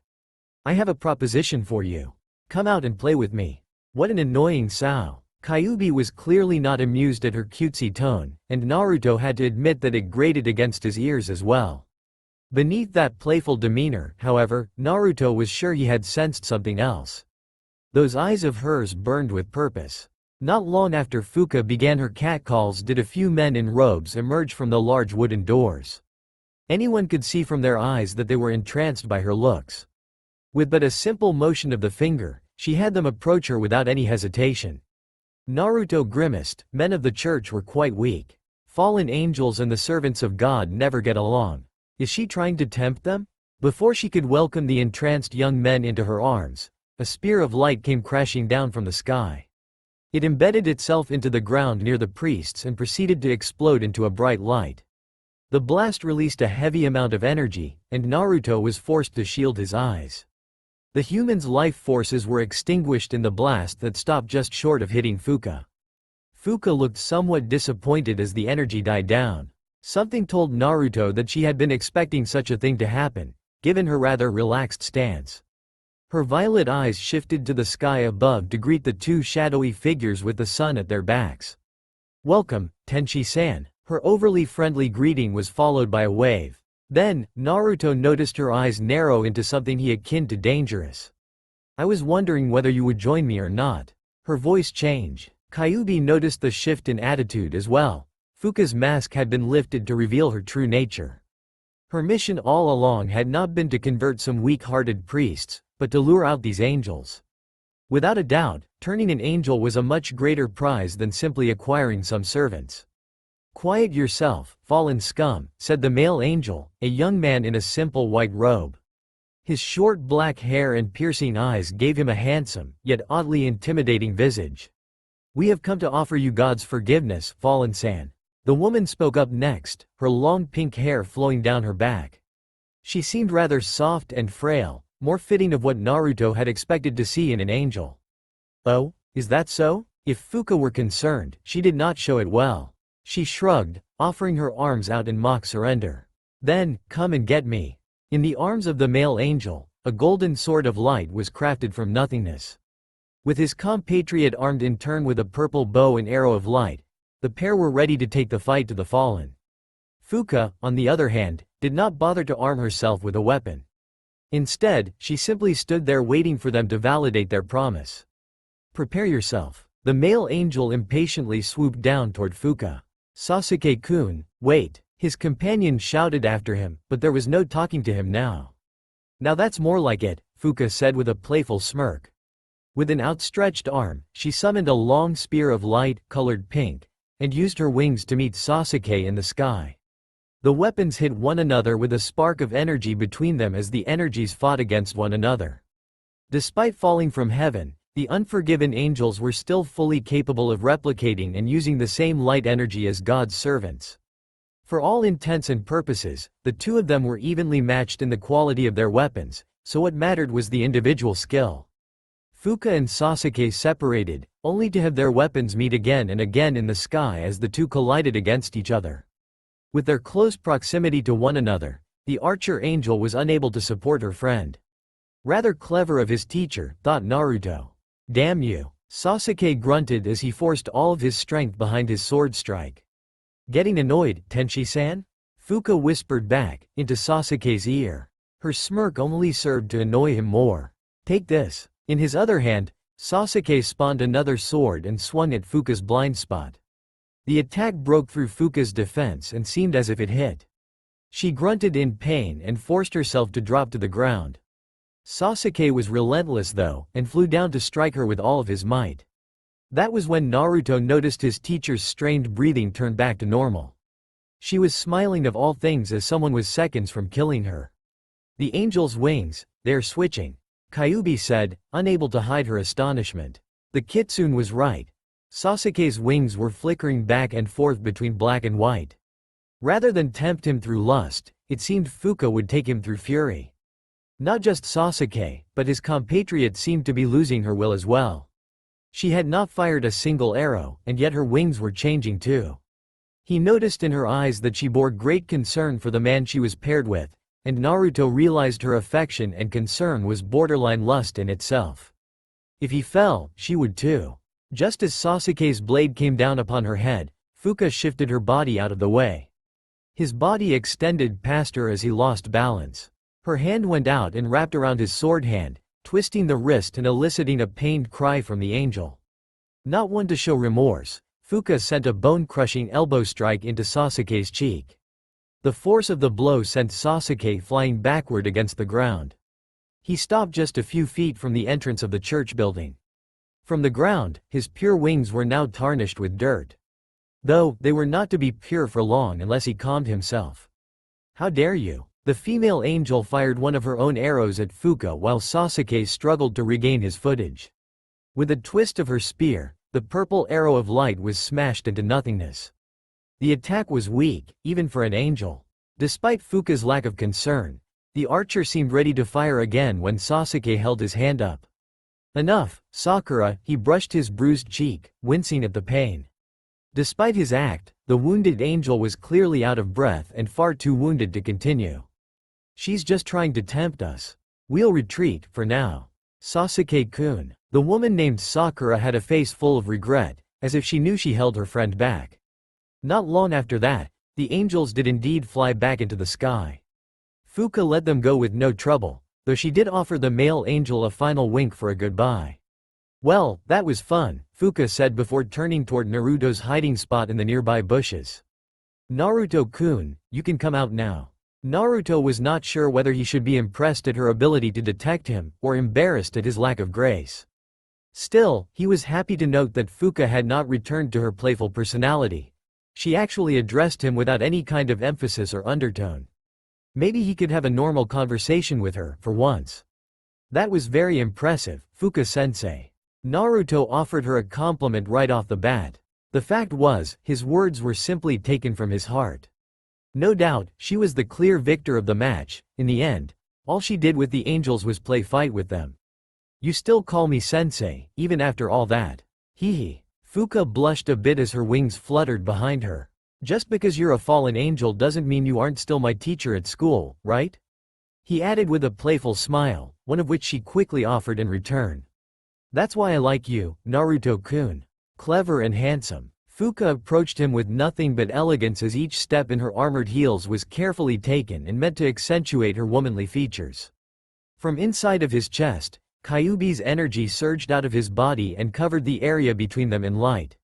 A few moments later, Kyuubi emerged and held her arms up as if to attack. She had no qualms about fighting Fuka, whether or not Naruto saw her as a friend or foe. The fallen angel, to her credit, merely narrowed her eyes to cautiously gaze upon the new arrival. Her arrival, while surely unexpected, was not enough to intimidate someone who Naruto had quickly begun to consider a veteran at combat. Interesting, Fuka whispered, a gloved finger touching her chin in silent thought. Your pet? She asked with a teasing smile. Kyuubi, however, was not so amused by the label. Her energy flared to dangerous levels, enough for even Fuka to lose the attitude. Come on, so. The kitsune threatened her with more than just words if the key release was anything to go by. Kyuubi, calm down. Naruto stood at his queen's side in an attempt to stop her. She's just some fallen whore. Let me finish her. Kyuubi continued to protest, despite Naruto's objection. Fuka did not flinch at her choice at colorful vocabulary, but Naruto did feel the energy of the fallen woman start to increase in a similarly threatening manner. I'd like to speak with her. She's been here longer than the both of us. Naruto offered his explanation as his eyes flicked back to his teacher. Perhaps she can fill us in on the talent in this city. The fallen angel's soft lips thinned in response to his hidden appeal. No doubt she was considering whether or not to help people who were essentially her enemies. Naruto was not about to appear as some pushover like those angels though, and if he got even the inkling she would hide something useful, he would not hesitate to fight. Fine then. Fuka's hands gravitated to her shapely hips as her mood began to brighten. It's the least I can do for the little devil I planned to add to my harem. Planned? Naruto raised a brow in response to her choice of words. Fuka offered him nothing but a suggestive wink. You may find it interesting to note that the rumor mill says a dragon-type sacred gear has been detected around town. This is fairly recent, within the last week or so. The morsel Fuka offered was more than appetizing for Naruto. A dragon-type sacred gear? Now that is interesting. Dragons were some of the most powerful beings in all the world. They were fairly rare as well, though Naruto understood devils in particular had them most often as acquaintances of some kind. Sacred gears related to them ranged from incredibly common to some of the most rare and powerful sacred gears in the world. The chance for mediocrity was outweighed for the opportunity of greater power than Naruto could ever imagine. I don't suppose you would know where to find it? Naruto asked, though he doubted it. Even if she did know, why would she tell him? Fuka clearly had her own agenda and entertaining his wish was merely a whim on her part, or a part of her own plans. I'm afraid I don't, Fuka shrugged, though she did not seem particularly apologetic. HMPH. As useless as I suspected. Kyuubi grunted, her arms crossed in contempt. Such toys are not my concern, after all, Fuka said, hinting at her own agenda. I wonder what is your concern? If not sacred gears, then what purpose do you have here? I'll take my leave now, Naruto-kun. See you in class, tomorrow. Naruto and Kyuubi watched as the fallen angel flew off into the sky and disappeared. They were no closer to finding a person of interest, but at the very least he could successfully claim the town had something worth investigating over. His mother would be interested in learning that tidbit of information. If the dragon-type gear was as powerful as the rumors seemed to make it out to be, the user would not stay hidden for long. Then, Naruto would swoop in and take them for himself. Come on, Kyuubi, let's. A distant rumble signaled an explosion of some kind had gone off. Both of them turned in the direction they had sensed the release of energy from, and quickly grasped it was inhuman in origin. Since it was in the opposite direction Fuka went, it could only be someone or something else. Let's go investigate. Naruto prepped his wings and bid her to follow him. He took off into the sky full of intrigue over what could be going on in the direction of the setting sun. Kyuubi grumbled for a moment before she too sprouted the thin leather wings on her back. Naruto narrowed his eyes as they approached the location he felt the energy of the blast release from. It was a park of some sort, but from the sky it was empty. He quickly detected foul play as a type of barrier had been erected. Another barrier, Kyuubi whispered, as she no doubt remembered her own experience. Yep, and this one isn't going to stop me either. Naruto prepared to break through, but hesitated. When he tried to touch the barrier, his hand simply slipped through. Whoever made the barrier must have only made it to keep humans out and unaware, since there was no resistance to his attempt to enter. If that were the case, then he might actually be able to sneak inside. He led Kyuubi back down to the ground, near a small cluster of trees that he knew he could hide in after entering through the obstructing magic. With his feet on the ground, he again pushed his arm through to test that the barrier was still harmless. Good enough for me. Naruto entered through with Kyuubi close behind. Now on the other side, he detected a slew of new presences, all of them considerably powerful in their own right. They were all together in the center of the park, just a little bit ahead. He crept forward and used the plants surrounding him for cover. If he could avoid conflict like he did with Fuka and the angels, he would at least try to stay out of sight. It was not long before they were on the hill overlooking the park center. In the middle, the white cobblestone walking area surrounded a large fountain of sorts that sprayed water into the sky. That seemed to be the site of the disturbance, as he saw the still smoking crater and scattered rubble around. The first one he noticed was another fallen angel, hovering above the fountain. A brunette, she similarly wore a skimpy outfit made of leather and not unlike Fuka's choice of attire. Unlike his teacher, this woman lacked any kind of play or compassion behind those dark eyes of hers. A true member of the fallen, twisted with her own desires. Below her were some faces he actually recognized. The redhead that had observed him enter the school was there, someone he had come to find went by the name Rias Gremory. She was the talk of the student body, who knew her as one of the academy's two great ladies. Her beauty was only matched by her smarts, from what the rumors said at least. Well, she is rather pretty. Naruto's honest feelings came into play as he could not help but stare a bit. His eyes naturally drifted to the girl standing next to her who wore a traditional shrine maiden outfit. Though she was out of school uniform, he quickly recognized her as the second of the great ladies, Akeno Himejima. Once again, her beauty was considered second only to Rias by the boys of the school. Apparently, she was quite the sadist if the rumors were to be taken for truth.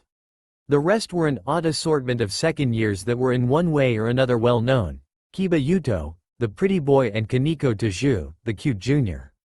There were two others that were in the back, as it seemed the other four were protecting them. One he recognized from simple passing in the halls: Ika Kiryu, another second year that was apparently a well-known woman pervert. The other one though, Naruto had never met before. She had on the robes of a nun and her blonde hair signaled that she was a foreigner of some kind. Why a bunch of devils would protect a sister nun made little sense to him, though. Ika was holding her rather protectively though. "I suppose you recognize them?" Kyuubi asked in a low voice. "Yeah, for the most part. A bunch of devils, but I don't know why they are protecting that sister." "Perhaps we can glean something from the conversation," Kyuubi suggested, and the two struggled to listen into the ongoing dialogue. "I'll say it again. Don't touch my cute subordinates, fallen angel-san," said Rias with her lips twisted in a threatening grin. No matter her line, she delivered them like a true princess with a soft yet domineering tone. "Rainier," said the fallen angel in response. She was not particularly concerned, despite being surrounded by hostile devils. "I've simply come to recover what is mine. If you kept your subordinates' filthy hands off, then I would not need to burn them with light." The fallen angel lowered herself to the ground. Her proximity caused the others beside Rias to tense up, but the Gremory girl held up a hand for them to pause. Undaunted, Rainier waved for the nun to come to her waiting arms. Ika seemed particularly reluctant to let her go. The two shared a few words that Naruto could not make out, but the blonde girl seemed to want to go with the fallen angel. One look from Rias was enough for Ika to let up, reluctantly. "Good girl," Rainier petted the nun, but the little girl did not seem happy at all. "Goodbye, devils." The raven wings encased them both and a powerful energy emerged. In a flash of light, the two disappeared with no trace except for a few fallen feathers left on the ground.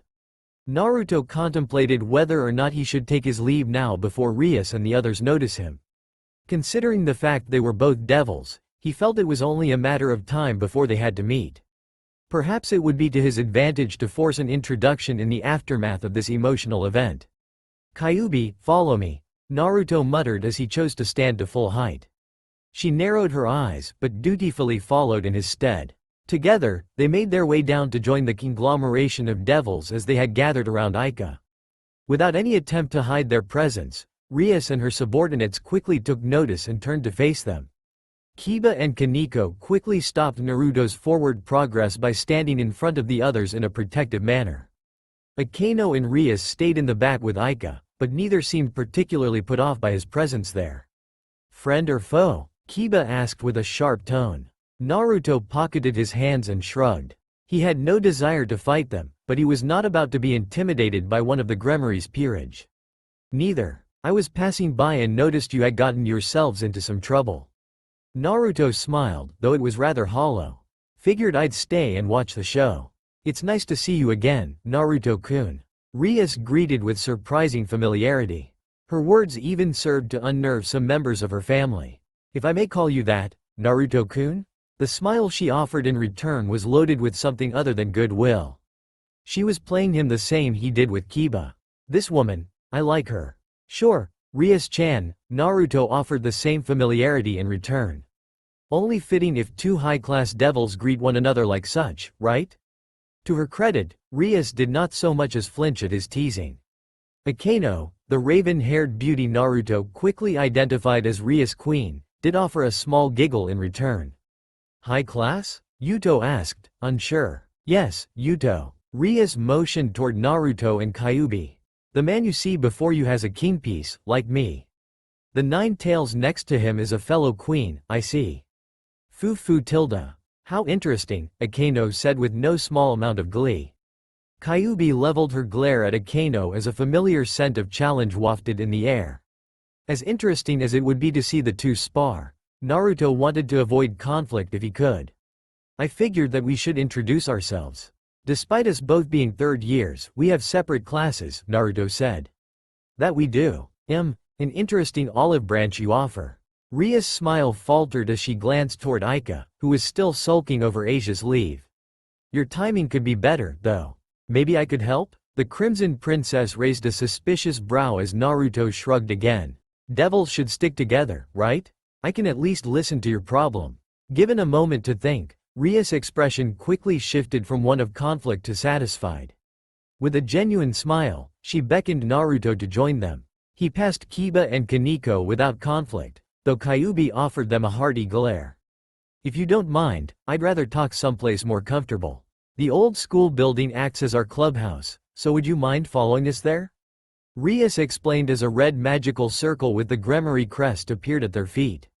Naruto returned her smile with one of his own. I'd love to. Akeno motioned for Naruto and Kyuubi to sit at one of the Baroque couches that surrounded the coffee table in the middle of the darkened room. The antique style sort of reminded him of home and he soon felt rather comfortable in the room. Kyuubi did not like the idea of cavorting with people she considered strangers, but she sat her well-shaped behind the cushion all the same. Given the nice decor, Naruto found himself turning his head back and forth in an effort to see more of what the place had to offer. Night was well upon them after they arrived at the clubhouse, so Yuto lit a few antique oil lamps that washed the room in a warm tone. Fortunately, devils could see perfectly fine in the dark, so the most they did was offer a comfortable ambiance to their coming conversation. Rias sat down herself at the oak desk found near the head of the room. Next to it was a booth that Naruto could only guess was a dressing room of some kind. Yuto, Kaneko, and Aika all three sat down on the Victorian-style couch across from Naruto. Given their cautious stares, none of them particularly trusted Naruto yet. He could not blame them, since he in turn failed to trust Rias. The nature of devils, he supposed. Here you are, Naruto-san. My own blend of tea. From behind him, Akeno returned with a silver platter of china plates and cups filled to the brim with the tasty liquid. With perfect manners, the queen offered Naruto a cup without him even having to ask. Bewildered by her kindness, Naruto accepted the offering with a mumbled thanks. When the drink was given to Kyuubi, she fared little better. As expected, she hastily took the cup and plate from Akeno's grasp and offered her an ungrateful glare. All the same, Ria's queen continued to wear such an innocent smile. She is a little too happy, I think. From his observation, it was more of a challenge to make Akeno frown than it was to smile. That happiness of hers had to stem from somewhere deep. He wondered if it was another facade, though. If she were a reincarnated devil, she must have her own sordid past to share like the rest of them.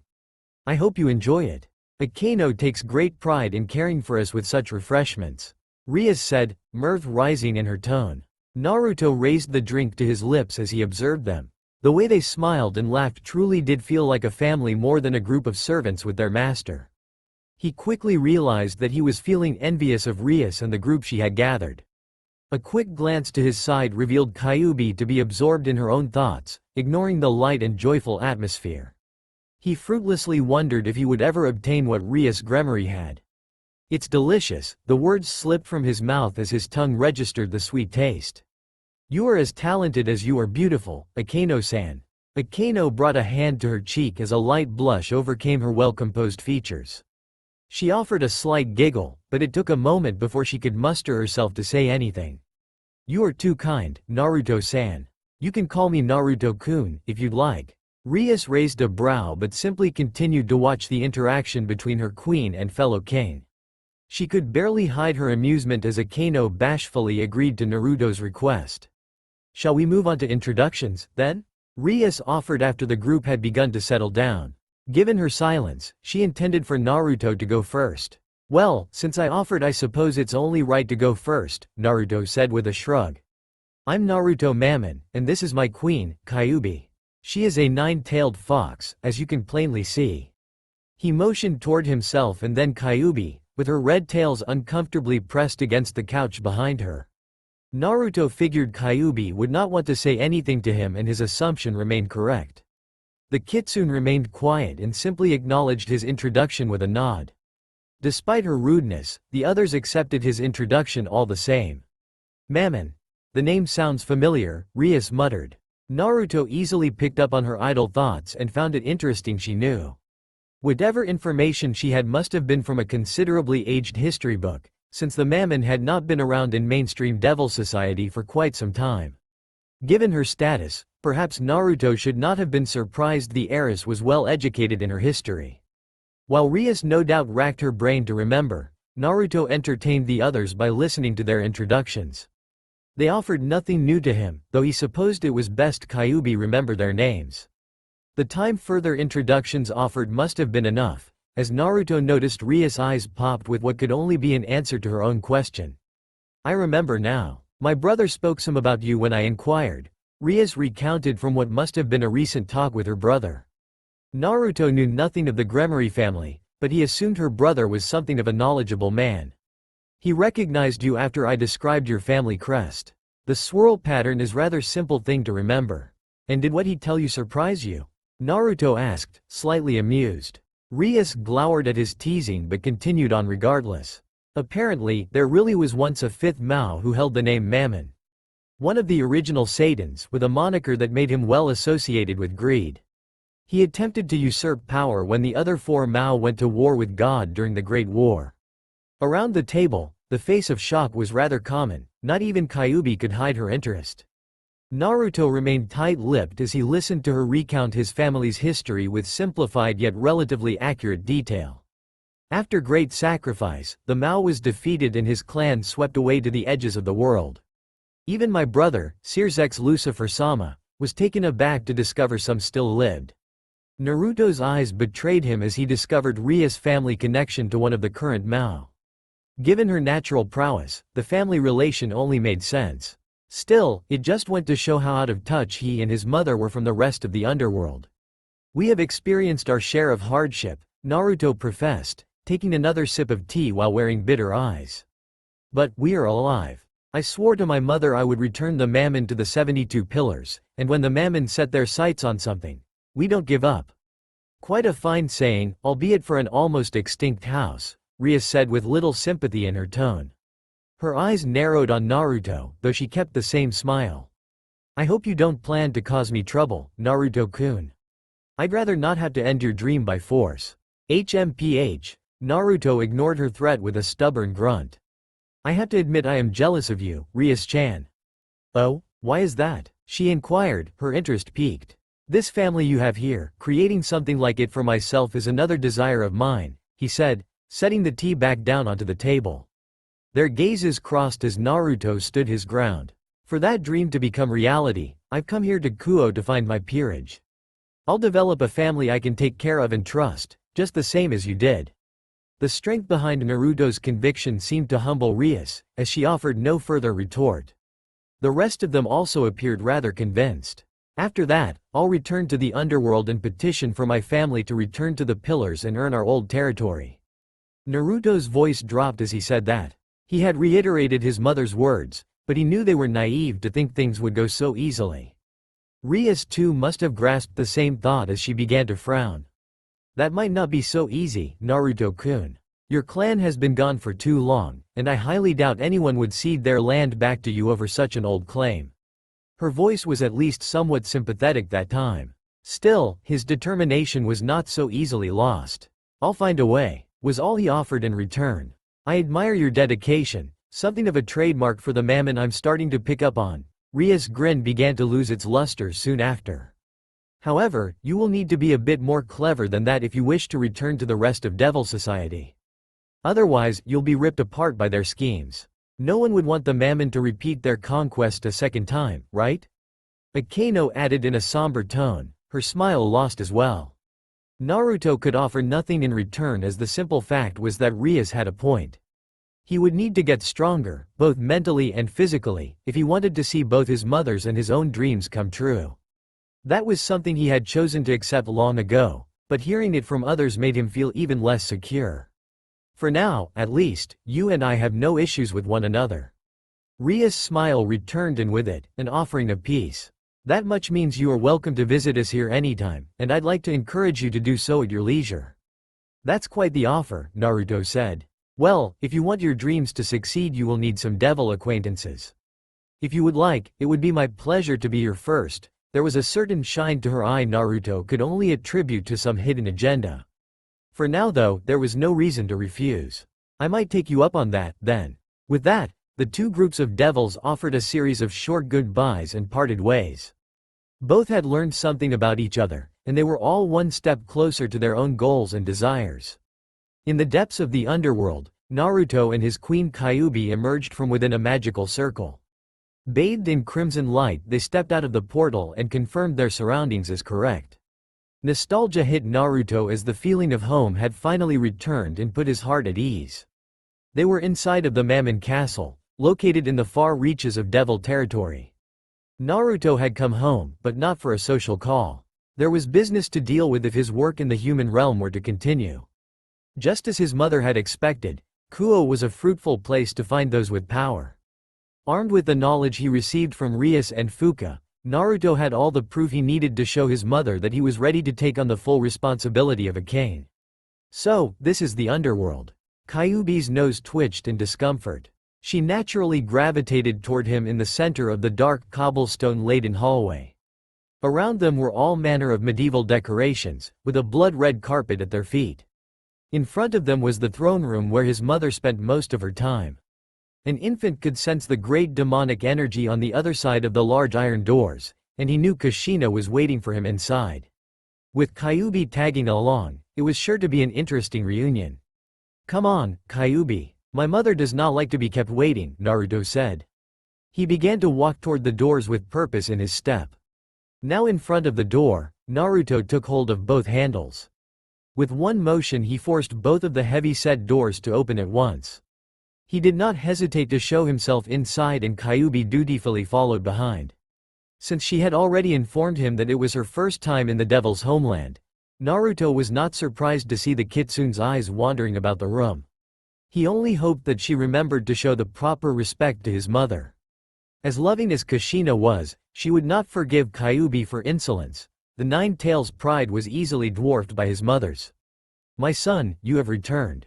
Kushina sat upon her spiked throne and was clearly elated at his arrival, welcoming them with a smile. Just as she was when he left, his mother chose to remain nude in the confines of her chambers. That was something of a common occurrence with her, though he could only fathom where she nurtured the habit from. Mother. Her beauty was unlike anything Naruto had ever encountered before. After going to the human world and seeing countless women and admiring their bodies, so few had compared to Kushina. Perhaps what had drawn him to those he was closest to was how their beauty had come to match the same level as his mother. Mother, thank you. Naruto bowed his head. Oh? Kushina's eyes flickered past her son to meet the curious gaze of Kyuubi. Her violet orbs shined with what almost seemed like familiarity. Who have you brought before me? She is quite beautiful. Naruto stood to full height and sidestepped so that Kyuubi was now directly in front of his mother. The two of them were now able to fully look upon one another. Mother, this is my queen. Her name is Kyuubi, and she is one of the Kitsune Yukai, he said, motioning toward the young woman at his side. Kushina rose from her throne, dark hair ruffling from behind her back. With careful steps, she descended from the raised dais to join them. She seemed rather interested in Kyuubi and approached the Nine-Tails first. Naruto was amazed to see Kyuubi's natural resistance disappear under his mother's imperious gaze. The 9 tails behind her lowered in what he could only guess was deference. If one met Kushina and felt her natural demonic aura for the first time, he supposed anyone would be humbled. So far, he had yet to meet anyone on the same level. Not even one of the powerful yokai like Kyuubi could match, though his queen could find contentment in a respectable second place. Supple, pure skin. Kushina mumbled to herself as one of her hands held itself against Kyuubi's cheek. A strong spiritual energy, too. Kushina's touch shifted from Kyuubi's face to her arms and chest. The physical contact was not, but purely objective in its exploratory function. His mother's experience allowed her to see so much about them with simple interactions. Your muscles are well developed and I can sense a great fire inside of you, Kushina observed with a grin. After a moment, her eyes narrowed. You have seen much battle, haven't you? Why? A hint of Kyuubi's usual gruff tone came out before she stopped herself and attempted to lower her tone. Yes, I have. Kushina's eyes drifted back to Kyuubi's face. She lightly traced the crimson-red patterns on the half-devil's cheeks with a far-off look in her eye. These marks, did you choose them yourself? Kushina asked. Naruto raised a brow at her question as he failed to see the relevance. Though, he admitted that he too had an interest in whether the 2 whisker-like marks meant anything. Kyuubi was the first kitsune he had ever met and so he knew very little of their culture, or even what one looked like. He noticed Kyuubi's eyes narrow a fraction more than they had been before. The inklings of a frown began to show as she struggled to find a proper answer to the question. They were my mother's, said the kitsune, after a considerable pause. Kushina's eyes widened a bit when she heard that, but the conniving smile failed to be lost from her lips. Somehow, it was as if his mother had been expecting that answer. I see, how interesting. Kushina offered no further input, satisfied with her response. Naruto's mother then turned to him, and he too struggled to maintain himself under her gaze. With her hand, she took hold of his chin and gently pushed him to look left, and then right. Then, she traveled lower and hovered the dainty digits above his covered pectorals, then to his abs. There is a new strength in you, my child. A piece of your queen's energy now rests within you. Naruto found himself lost for words as his mother took both of his hands into her own. I knew sending you to Kuoh was the best course. Before he could will himself to respond, Kushina pressed her lips to his forehead. Heat rushed to his cheeks as Naruto unashamedly began to blush from her attention. He found himself suffering in silent agony as she pulled away. His eyes could not tear themselves away as her lips returned to their usual devilish curvature. You chose well, Naruto, Kushina said to him, pride oozing from her tone. Kushina turned to Kyuubi and beckoned her to come closer. His mother forced their hands together as she gazed upon both of them. Together, you both have the strength to carve a future out for the mammon. Your partnership is fate, I think. Kushina carefully removed herself to stand a few paces away. Her eyes lingered on them a moment longer before she started to climb back up to her throne. Naruto and Kyuubi remained together for an awkward moment before they retracted their hands from one another. Neither could help the blood that rushed to their faces in embarrassment. But, Kushina continued, now looking down upon them. You are but 2 devils. For the mammon to return, you must build a full peerage to hope to equal the strength of the 72 pillars. Naruto narrowed his eyes as they finally reached the crux of the matter and the reason he had come home, evil pieces. His mother had only offered him the king and mutation piece in order to test his resolve and determine whether he truly was capable of continuing down this path. With her approval of Kyuubi and his own strength, Naruto had confidence his mother would give him the tools needed to continue. I believe it's time you take on the full set. From behind her throne, Kushina retrieved a small wooden case. With great care she held the box from underneath with one hand and then opened it with the other. Naruto ascended the few steps and joined his mother. Within the small container, cushioned in a red velvet mat, were the remaining evil pieces to his set. The glass-like chess pieces reflected the azure light that flooded in through the window, offering a brilliant shine that only enhanced the beauty they had in his eyes. 2 rooks, 2 bishops, 2 knights, and 8 pawns. All mine. Take them, Kushina insisted, pushing the box toward him. They are yours now, my love. Naruto extended his arm above the pieces. With his demonic energy, he began to absorb the pieces so that they could rest inside him until he could find each a proper host. With this, you truly are a king. Kushina set the now empty case aside. Her hand brushed against the side of his head, cradling him by the ear. There was a sense of admiration behind that gaze of hers. "I won't fail you," Naruto pledged, his body aflame with new vigor. Kushina's devilish smile grew wider. "I know." Kyuubi remained quiet as Naruto and Kushina said their goodbyes to one another. Once he received the evil pieces, Naruto had offered his mother a short explanation of the situation in Kuoh and how he would be able to put her gift to good use. The woman had been ecstatic, of course, and praised her hard-working child. Despite the Nine-Tails' careful observation, the red-headed matriarch was still a mystery she struggled to unravel. As a nine-tailed fox, Kyuubi had great pride in remaining independent and untouchable. Still, she could sense great strength within the devil woman that rivaled her own power. Rather than make things difficult between herself and Naruto for a second time, Kyuubi had duly allowed his mother to do as she wished. And yet, to entertain a whim of her own, Kyuubi had made use of her own senjutsu prowess to further examine Kushina's aura. What she found had almost robbed her of the ability to speak. She had struggled to answer as the woman spoke to her, and she fought to recognize the darkness that had twisted itself around Kushina's energy. Out of respect for Naruto, she chose to remain silent on such matters. Perhaps he knew, or rather, chose to deny the existence of the darkness. Kyuubi could see past the devil's motherly exterior because her own mother hid her feelings similarly. The energy inside of Kushina was no different than that of the devils who pursued Kyuubi. Only time would tell if the devils in front of her would shift from friend to foe. Independent as she was, Kyuubi dearly hoped that her presumption was wrong. To have to kill Naruto's mother is a thought even I would rather not entertain. Naruto shoveled past another drunk festival goer and was forced to crinkle his nose in disgust. He was starting to wish he had chosen to take the flying route. Now that he was literally in the thick of the festival events, he had no choice but to continue to travel down the crowded street, flanked with food and game stalls.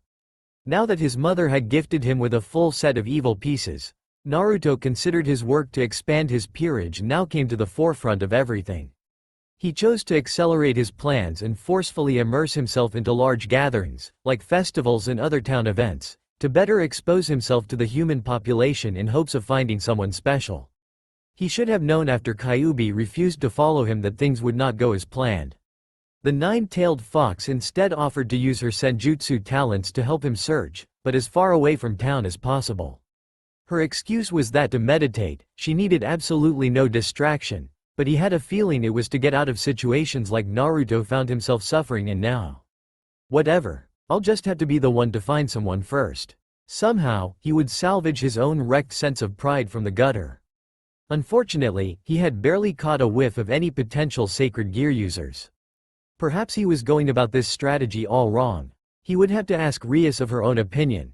Humbling himself to another devil for advice was not his idea of fun, and Kushina would surely scold him, but he could not afford to fail. The inklings of a powerful aura woke him from his wandering thoughts. His head turned on a swivel back in the direction of a few stalls that were selling all kinds of food and drink. More and more people crossed his vision and lightly pushed against his body as he struggled against the crowd. Whatever released that energy had disappeared off the face of the earth, much to his disappointment. Next, his exasperated expression told everything he was feeling without a person even having to ask. Appropriately, people began to avoid him as he continued his walk of shame down the road. Inside one of the many stalls, a young-looking woman sat enjoying a blend of the local sake. Underneath a dark nun's shroud, a hint of straw blonde hair could be noticed. The rest of her attire was rather loose and said little of her figure, as appropriately modest of a member of the church. Around her neck hung a silver crucifix, which she was caressing with unusual strength. Unbeknownst to the people around her, she had noticed the devil boy walking past and released a sharp amount of killing intent by accident. Outside of give some people a shiver down the spine, she had gone largely unnoticed. The demon was a bit smarter and picked up on her location, but was forced to leave after the nun had managed to calm herself. It was a silly mistake of hers to make, considering how many devils she had already managed to kill. Most of them could never sense her unless she let them. Perhaps age was starting to affect her skill. Her hazel eyes flicked back to the vendor in front of her as he seemed ready to offer her another cup. As much as she loved to drown her sorrows in alcohol, there was something she had to go do now. With a simple wave, she dismissed him and pulled some money from within her cloak. If any found it odd that a religious woman were drinking, no one dared to speak it. She rose from her seat and wordlessly exited the stall. Her black boots began to carry her down the road down in a similar path the devil had taken. You won't get away so easily, kid. There was still a large debt she had to repay to devil kind. He would be one of the countless tallies she added to the back of her head, and she would not rest until that tab of hers was paid in kind. After following up on a few false alarms, Naruto had largely escaped from the crowd and found himself again wandering the empty streets of suburban Kuoh. Since it was a school day in addition to the spring festival, he was not surprised to find himself largely alone. He would have to meet up with Kyuubi empty-handed, it would seem. Naruto grimaced as he thought about the condescending look Kyuubi was sure to give him. She always had something to say when he failed. It was generally followed up by her relaying to him her own success, which acted as a thinly veiled boasting game, one of which he always lost. In this case, I wouldn't mind if she won this little competition. Expanding his peerage went farther than some simple contest of pride. His mother's dreams were riding on his success here, just as much as his own desires were. Naruto forced his hands into his pockets as he relegated himself to the long walk back to his apartment. He would take a shower first since Kyuubi was sure to complain about the stench of humans otherwise. The gated houses acted almost like a maze, which Naruto admitted he struggled with solving when he could not use his wings to fly. Fortunately, he was familiar with the area enough to know to take a left at the closest juncture. As he turned the corner, he felt a similar presence close by. He struggled to identify the energy as it seemed to pour over him in powerful waves. No doubt about it as his eyes narrowed in recognition, the same from the stall vendor.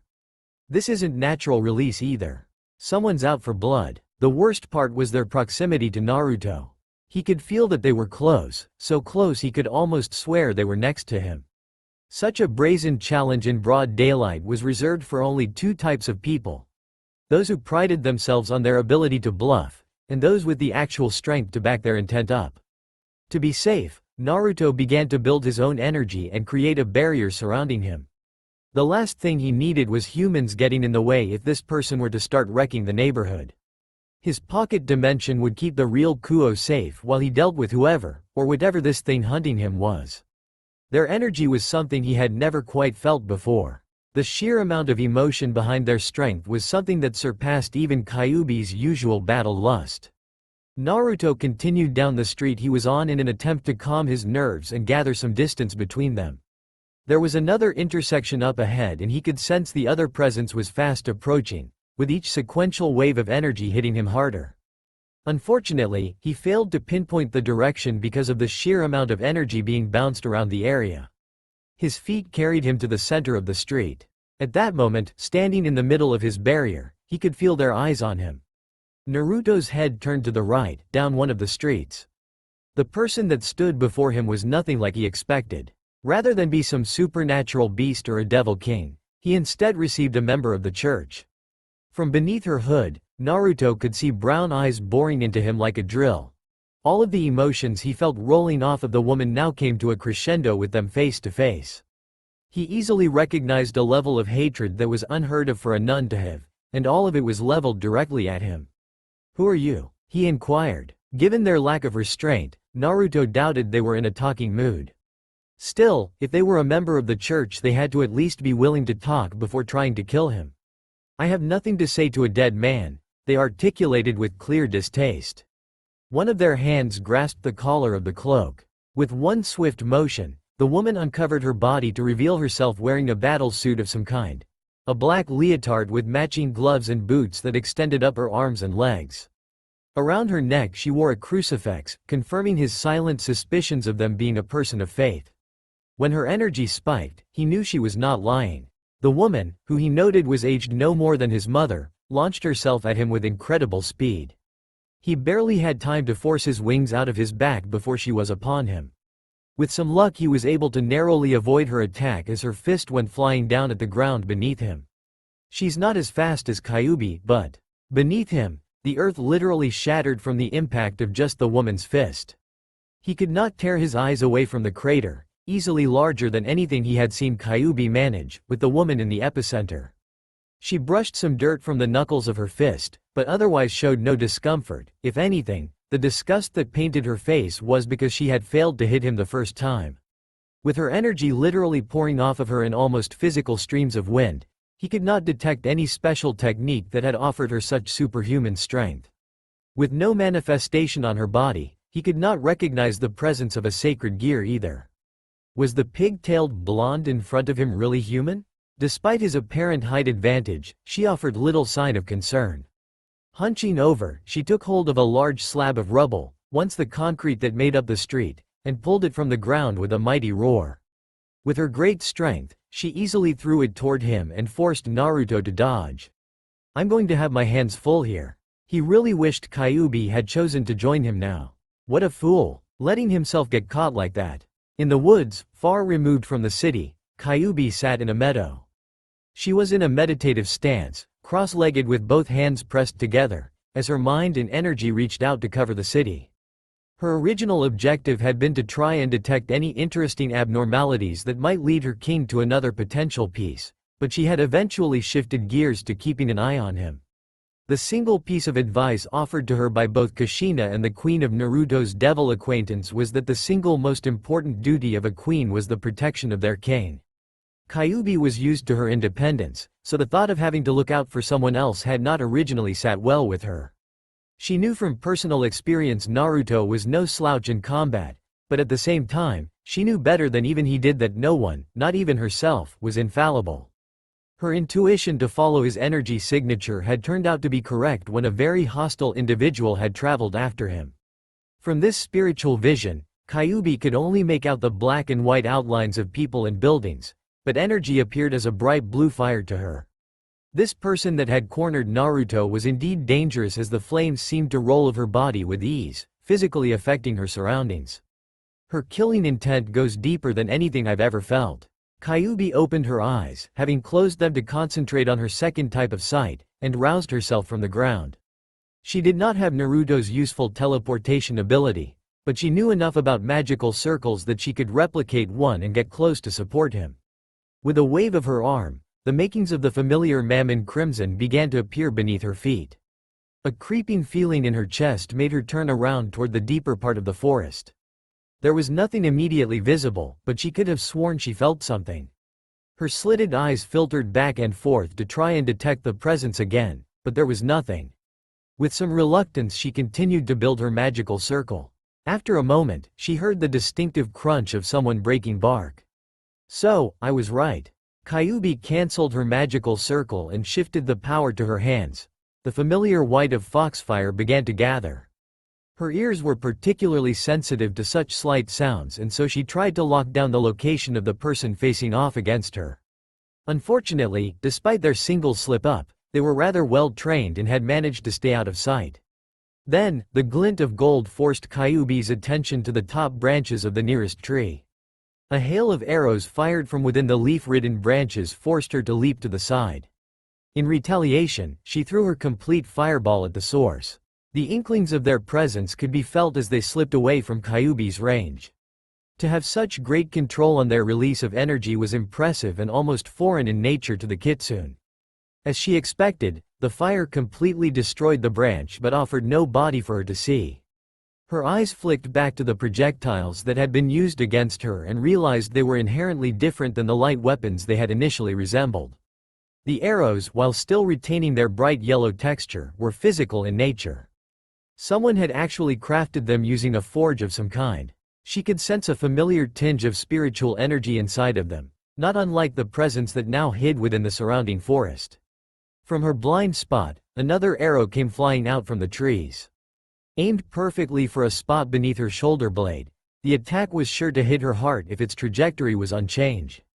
Luckily, Kyuubi's enhanced ears detected the change in wind pressure from behind. She turned to face the attack head-on. If they are physical, then they are nothing more than glowing twigs to be broken. With her hand, Kyuubi swung out to push the well-aimed arrow away from her. As that part of her body touched the arrow, she sensed something very harmful coating it, the spirit energy. When Kyuubi's gloved hand touched the side of the arrow, her skin felt as if it had been set on fire and rocked her body with debilitating pain. Kuoh. The overwhelming pain was voiced with a single grunt. The arrow was successfully thrown off course, but Kyuubi had been severely wounded by just a glancing blow. She covered the sizzling hand and had to resist the urge to double over from the pain. Still, she was a nine-tailed fox and queen devil. She refused to offer her opponent the satisfaction of her crying out. That spiritual energy is incredibly effective against me. Just what is it made of? Whatever magic was used in conjunction with the ranged attack was more than enough to kill Kyuubi if it so much as touched her main body. She could not afford to suffer a glancing blow to any of her extremities, as it was sure to disable her. Even with her healing powers, she felt the pain slow to go away. To defeat this opponent, she would have to focus all of her strength. Naruto would, regretfully, be on his own until she could wring the life from the person who dared to attack her from behind. Naruto weaved under another attack and felt the wind slap against his ear from how much power was behind the swing. He knew that to defeat the battle-crazed nun, he could not afford to stay in the air forever and had decided to face her on the ground. That was starting to become a mistake when he grasped that her skill was not just strength but stamina. No matter how much power she put behind her attacks, she made no indication that she had started to tire. When he could build enough distance to attack with his chains, she was able to push them away with what he could only guess was the blessings of light embedded in her arms and legs. Speaking of, Naruto watched as she leapt away from him as more magical circles appeared. The demonic chains locked onto her like a target in the firing range. When they began to wrap around her wrists and arms, she unleashed another powerful burst of energy that caused the ground beneath her to crack and shift from the invisible weight. Given their strength, the chains did not break, but they were forced to loosen and let her go. Naruto could only whistle to display how impressed he was. The most astounding piece of all was that the few wounds he had managed to force on her were quickly healed. His eyes drifted to the identical rings on the woman's two middle fingers and recognized the familiar strength of a sacred gear being activated. Within seconds of the green light enveloping her hand, whatever wound she suffered went away with a single touch. This woman is exactly the type I've been looking for. Unfortunately, her overwhelming power made it difficult for him to formulate a plan to properly capture her. Without Kyuubi to aid him, he was at a serious disadvantage. The types of magic he had at his disposal were rather limited, and while he considered the thought of overwhelming her with chains like he did Kyuubi, he had a feeling her blessed aura would prevent the attack from taking full hold of her body. "You have great strength," Naruto confessed as he flew back out of her range using the wings on his back. "Can't you at least offer me your name?" "Fine," she said, a bitter smirk splayed across her lips. "You've survived long enough to earn that much, I suppose." He watched as she approached a light pole and placed her hand up against the cold steel. After a moment, her fingers clenched around the stock and made it fold in like paper. Now holding the long object like a bat, she gave it a few test swings before setting her sights on his hovering figure. "My name is Tsunade," she declared with pride. Her legs tensed as she kicked off from the ground and sent herself straight toward him. "And you're just another devil to add to my list of kills." Naruto narrowly dodged out of the way of the aggressive attack. She was not one to give up so easily, and when her body began to fall back down to the earth, she twisted around and threw the pole at him. The attack was too close to dodge and Naruto was forced to take the brunt of it head-on, his arms up against his chest to protect the rest of his body. The steel fell to the ground in a heap after hitting him, its body crushed beyond repair. Naruto panted from exhaustion and winced from the pain that racked the back of his arms. "I can't survive another one of those." Inside his chest, he felt a familiar sense of danger affecting his missing queen piece. Kyuubi must have been in a similar situation to him, which revealed the truth as to why she had not come to his aid sooner. As much as Naruto wanted to keep fighting and subdue Tsunade, he knew that as they were now, he would surely lose against her. He could not afford to lose Kyuubi due to his own selfishness, either. If they could live to fight another day, he was confident that he and his queen could take Tsunade together. His mind made up, Naruto focused on the flying thunder god seal he had attached to the kitsune. She was a considerable distance away, but the teleportation would take only a moment. In a flash, he had disappeared. With him went the barrier and all of the protective magic involved.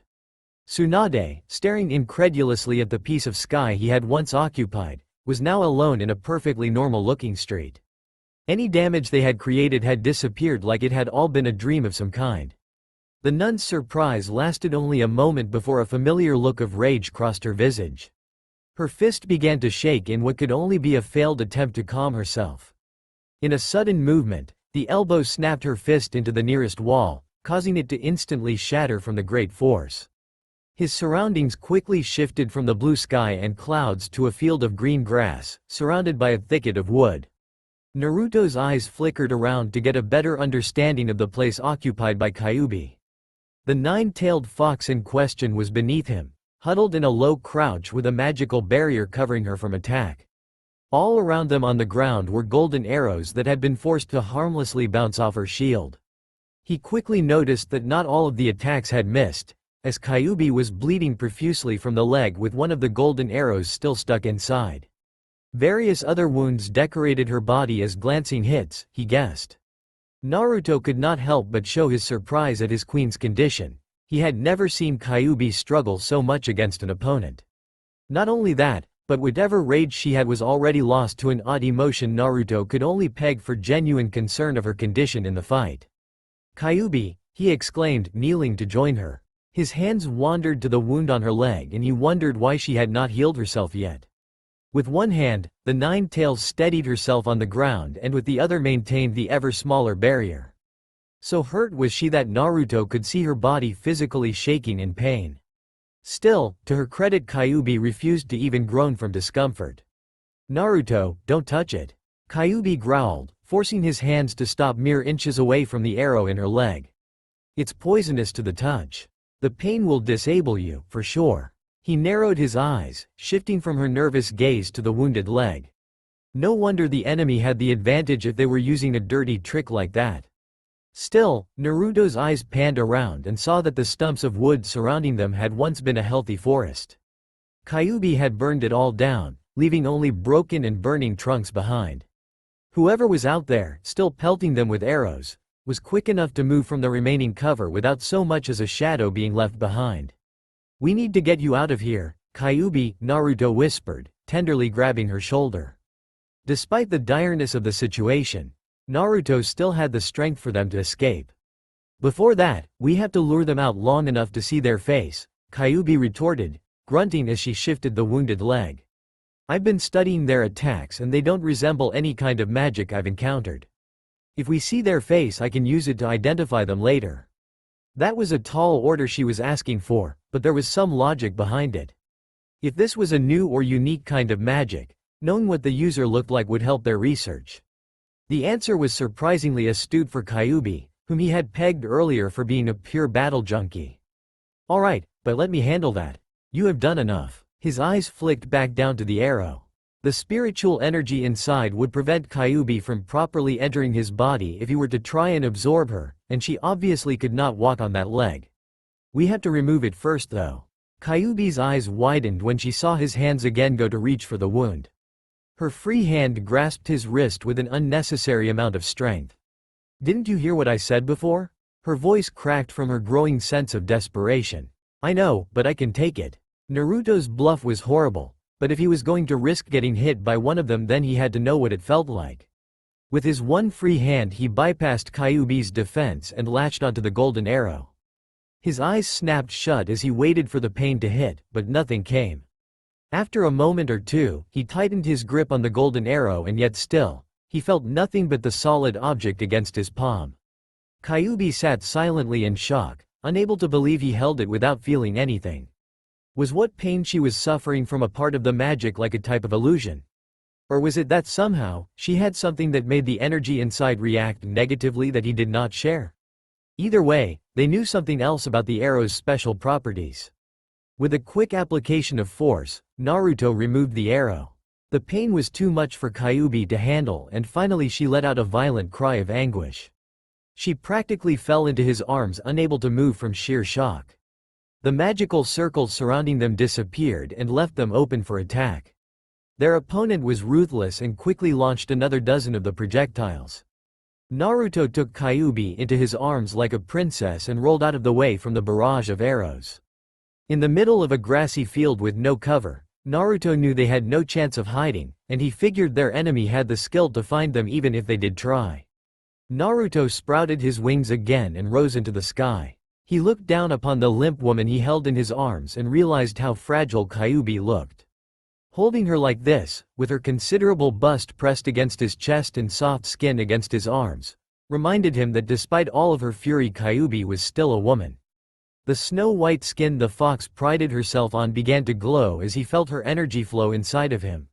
"Still alive, partner?" he asked after her body had left his arms. "Somehow. Just don't let them get away." Naruto narrowed his eyes at the ground below them. With his bird's eye view he could see well past the limited perspective they had in the scorched meadow. After a moment of scanning the area, he noticed a dark shadow that hugged one of the trees and knew that had to be them.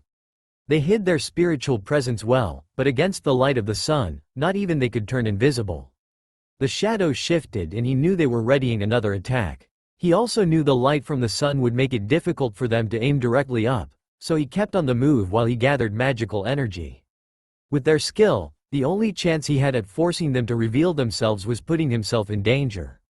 If he offered them a trade, he had to guess their pride would force them out. Naruto summoned a group of magical circles near the enemy's hiding spot and released the familiar chains. Just as he thought, their speed was so impressive that the chains only found thin air left by the time they reached the piece of cover. But he had forced them out and had to keep them on the move. If they kept moving, then they would start to tire and make mistakes. Not one to be kicked without respite, he noticed another arrow flying at him. He easily dodged out of the way, but he kept his eye on it just to be sure. As if it were alive, the arrow turned in the air and flew after him like a heat-seeking missile. The magic inside of them must have been powerful indeed to pull something like that off. With the arrow close behind, he swept down to the ground and chased after the archer himself. He summoned more magical circles and this time released a torrent of fire after them, burning everything that could offer them cover. One of the fireballs snapped a broken trunk in half that had been acting as their hiding place. Then he saw the shadow leap out into the open, with another arrow pointed and ready to fire at him. The slender figure had long, coral hair held back in a high ponytail which offered him their suspected gender. Clad in a tight green leotard with what appeared to be pieces of steel armor over the chest, she wore matching pairs of gloves and heeled boots that stretched up her legs. On her back was a silver-encrusted quiver, filled to the brim with arrows of the same make she had been shooting at them all day. With no hesitation she released the second arrow that targeted his forehead. With one attack coming at him from behind and one in the front, she no doubt felt confident in the kill. Unfortunately, she underestimated his speed. In a blink, Naruto had disappeared along with his magical attacks. The two golden arrows smacked into each other in midair, falling harmlessly to the ground. The archer readied another arrow, her body locked in anticipation of his appearance. After a tense while she gave up waiting and realized that her prey had escaped. For now, at least. I have to say, Naruto-kun, I was expecting something a bit more fun for our first date. On the rooftop of his apartment, Naruto stood across from his fallen angel teacher. He had given her a call with the cell phone number she provided in class and asked her to meet him. Kyuubi was inside his apartment, resting and doing her own bit of research with what books they had scavenged from the library. To be of use, he decided to use the wildcard Fuka represented and see if she knew anything about this unknown spirit. Their strength was notable, enough to give his queen a hard time. That meant they were a threat to more than just him, but everyone in the valley. "Sorry, but this isn't a social call," Naruto said with an unapologetic tone of voice. Kyuubi's condition weighed heavily on his mind, and was affecting his mood. "I was attacked earlier today and I want to find out who it was." Fuka's playful demeanor faded when she noticed his attitude. Clad in her fallen angel outfit, she acknowledged the gravity of the situation and crossed her arms expectantly. "A woman in some leotard outfit I've never seen before. Fired golden arrows that were poisonous to Kyuubi, but didn't hurt me. She was incredibly fast too." Naruto offered the major points to his counterpart. The rest of the details surrounding their encounter would only drag the conversation on into speculation. "Doesn't ring a bell of anyone specific. Was it a light weapon?" Fuka asked. She was following a similar train of thought he originally shared, but had the weapon been made of light he too would have been burned. No, otherwise it would have hurt me too. She didn't show any kind of capability in flying, now that I think about it. If she were an angel or devil, she could have used her wings. Naruto expressed his thoughts out loud, sparking further conversation. If she didn't have wings, that leaves the three factions out. Either she was some sacred gear user, a creature made to look like a human, or maybe she's completely foreign, Fuka commented, finger caressing her chin in thought. Naruto perked up at her final note. A foreigner of some kind might make some kind of sense. Her skill, if she had been wielding a sacred gear, would have implied great natural talent on her end with archery. With that unnatural speed, he just could not recognize her as a normal human. What do you mean by foreign? He probed his teacher's idle thoughts. Fuka's eyes narrowed in response to his question. With her brain now on the topic, she paused a moment before offering her first impression. Well, if we rule out her being a normal human, then there is the chance she comes from another religion. The fallen angels, devils, and angels all fit under the larger Christianity, but there are plenty of others out there. Maybe she came from somewhere else in Asia or Europe. She could even be a god herself. The thought that he and Kyuubi had just faced off someone of divine level was chilling, to say the least. But Fuka's extrapolation was starting to make more and more sense in his head. I think you are onto something, Fuka-sensei.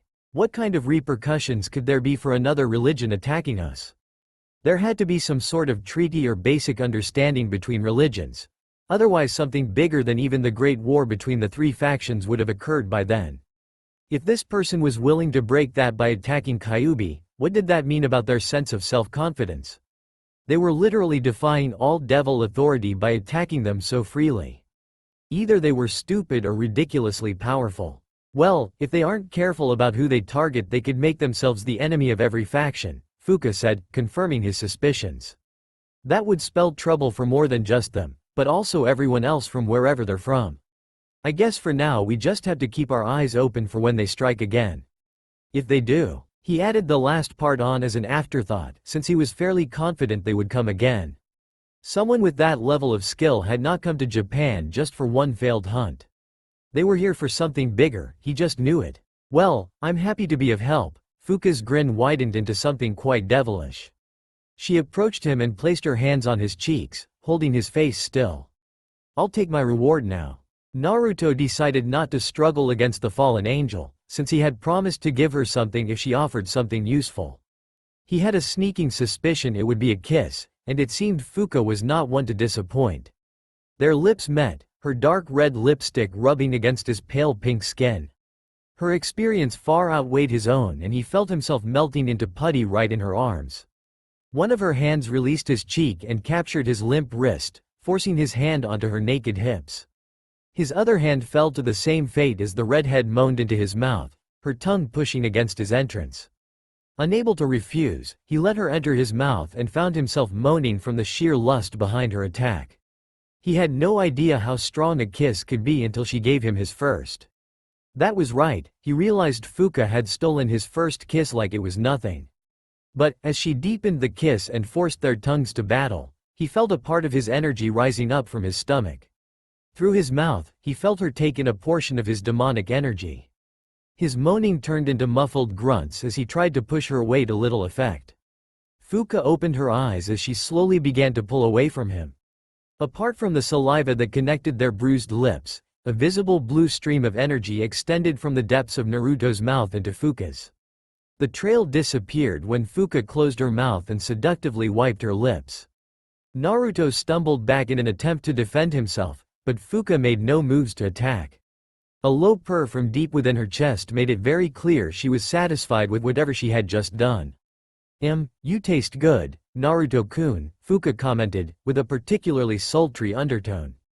With a finger to her lips, she teased him by blowing another kiss his way. Thanks for the energy, and don't worry, I didn't take too much. It will come back with time. What the hell was that? Her assurances meant little to him at the moment as he struggled to figure out just what she did to him. No one had ever mentioned to him that fallen angels had such a power to take energy. A gift, from my previous master. Fuka's smile turned hollow as she lost the excitement from before. She was remembering something with what looked like regret. Farewell, Naruto-kun. Before he could press the issue, she took off with those jet black wings of hers. Now alone he forced himself to calm down. If she had wanted to do something malicious, she could have during his weakness. For some reason, Fuka wanted his energy, and if it were going to restore itself as she promised, then he supposed there was little issue. Still, he reminded himself to be mindful of beautiful women and their lips in the future. That same night, Rias Gremory found herself on her way back to the female dormitory after an exhausting night of contract work. Unfortunately, Akino's usual presence was absent as she was forced to remain late at her final job of the night. No matter, Rias thought, as she had not planned to stay up long anyway. Aika is still struggling over that nun issue. I'll have to talk to her tomorrow. Her beloved servant and newest member of the Gremory family, owner of a sacred gear far more powerful than the twice critical it resembled, had stubbornly been ignoring Rias' advice on the matter. Despite her perverted exterior, the young girl had a rather large heart that Rias could only empathize with. Still, they could not afford to start stepping into everyone's business simply on a heroic whim. If she were younger with a similar conundrum, she may have asked her brother for advice. Now, Rias had chosen to walk the path of a proper heiress and would handle things herself. She may like to spoil her servants for the most part, but with Aika she may have really needed to put her foot down. So enraptured by her thoughts was she that Rias failed to sense the presence tailing her. Not that it would have been an easy feat for even someone of her level, as this person had displayed great ability in covering their tracks while they hunted. From the nearby trees within the school grounds, the archer took careful aim at the devil princess. Rias stopped walking as she sensed an unfamiliar magic come over the school. Noting a change in the color of the sky, she realized that she had been caught in someone's barrier. With a narrow gaze she began to look around in an attempt to find the source. It was at that moment she noticed a single golden arrow flying at her face. So quick was it that she knew it would hit before she could craft a spell for defense. Rias willed her legs to move but found herself too slow to move out of the way in time. Is this really? A crimson liquid sprayed across her face as a foreign set of arms wrapped themselves around her. Rias felt this new presence as they lifted her into their arms mid-stride, moving past the arrow. Her aquamarine eyes widened as she felt the warmth of the blood on her cheek. There was no pain anywhere on her body, which baffled her for a moment until she grasped that it was not her that had been wounded, but the young man that had rescued her. "Hey, Rias-chan," the person holding her whispered his greeting in her ear. The Crimson Princess looked up into the eyes of her savior and quickly put a name to the face. For some reason, despite his arm bleeding profusely from the glancing hit, Naruto managed to offer her a smile. "Good to see we made it in time." Naruto-kun? Rias stammered in shock. He was the last person she would have expected to come to her rescue. An explosion rocked the ground beneath their feet. On instinct, her arms wrapped around Naruto's neck as she tried to stabilize herself. Their eyes wandered down the field where Kyuubi had just finished obliterating the wooded area in a single attack. Naruto's servant must have been out for blood, Rias thought, as she had never seen such a powerful opening move. When Kyuubi used her meditation to track down the archer, she noticed you were here too. I figured that she must have been after you, too. We raced here as soon as we could. Naruto explained as he offered to let her stand on her own feet, an opportunity she took. Rias looked at his arm with no small amount of concern. Despite it failing to hit him directly, the sharpened end of the arrow had sliced open his skin and caused the arm to bleed a considerable amount. Blood dripped down to his hand and onto the ground, but Naruto displayed nothing in the way of pain. "Archer?" Rias asked, her eyes then shifting back to the Nine Tails. Their speed was impressive as they moved about the battlefield, but Rias could indeed see a second individual wielding a golden bow. Who is that? She had never seen anyone like that around her before. What had made them want to attack her? Naruto knew more than he let on, but she supposed the battle would have to come first before answers. Rias gathered her own demonic energy to use with her power of destruction. Before she could release her own magic, Naruto held up a hand in front of her. He simply shook his head and bid her to watch. "My queen has a score to settle with her. I know that Kyuubi can handle herself, so let's stay out of it for now." Rias could detect a hint of frustration in Naruto's tone, and she knew he wanted to join in as well. He truly cared for his servant, just as she did for her own. Out of respect for him and his rescue of her, Rias abided by his wish. Together they remained in the back as Kyuubi and the mystery woman continued their fight. Kyuubi created a magical circle and knocked the arrow away before it could hit her body. In retaliation, she gathered energy around her tails and threw a flurry of fireballs at her agile opponent. Without the trees to use for cover, the archer had been constantly leaping about in the air as she fired to keep Kyuubi off balance. Remaining in the air left her vulnerable to a well-aimed attack, though.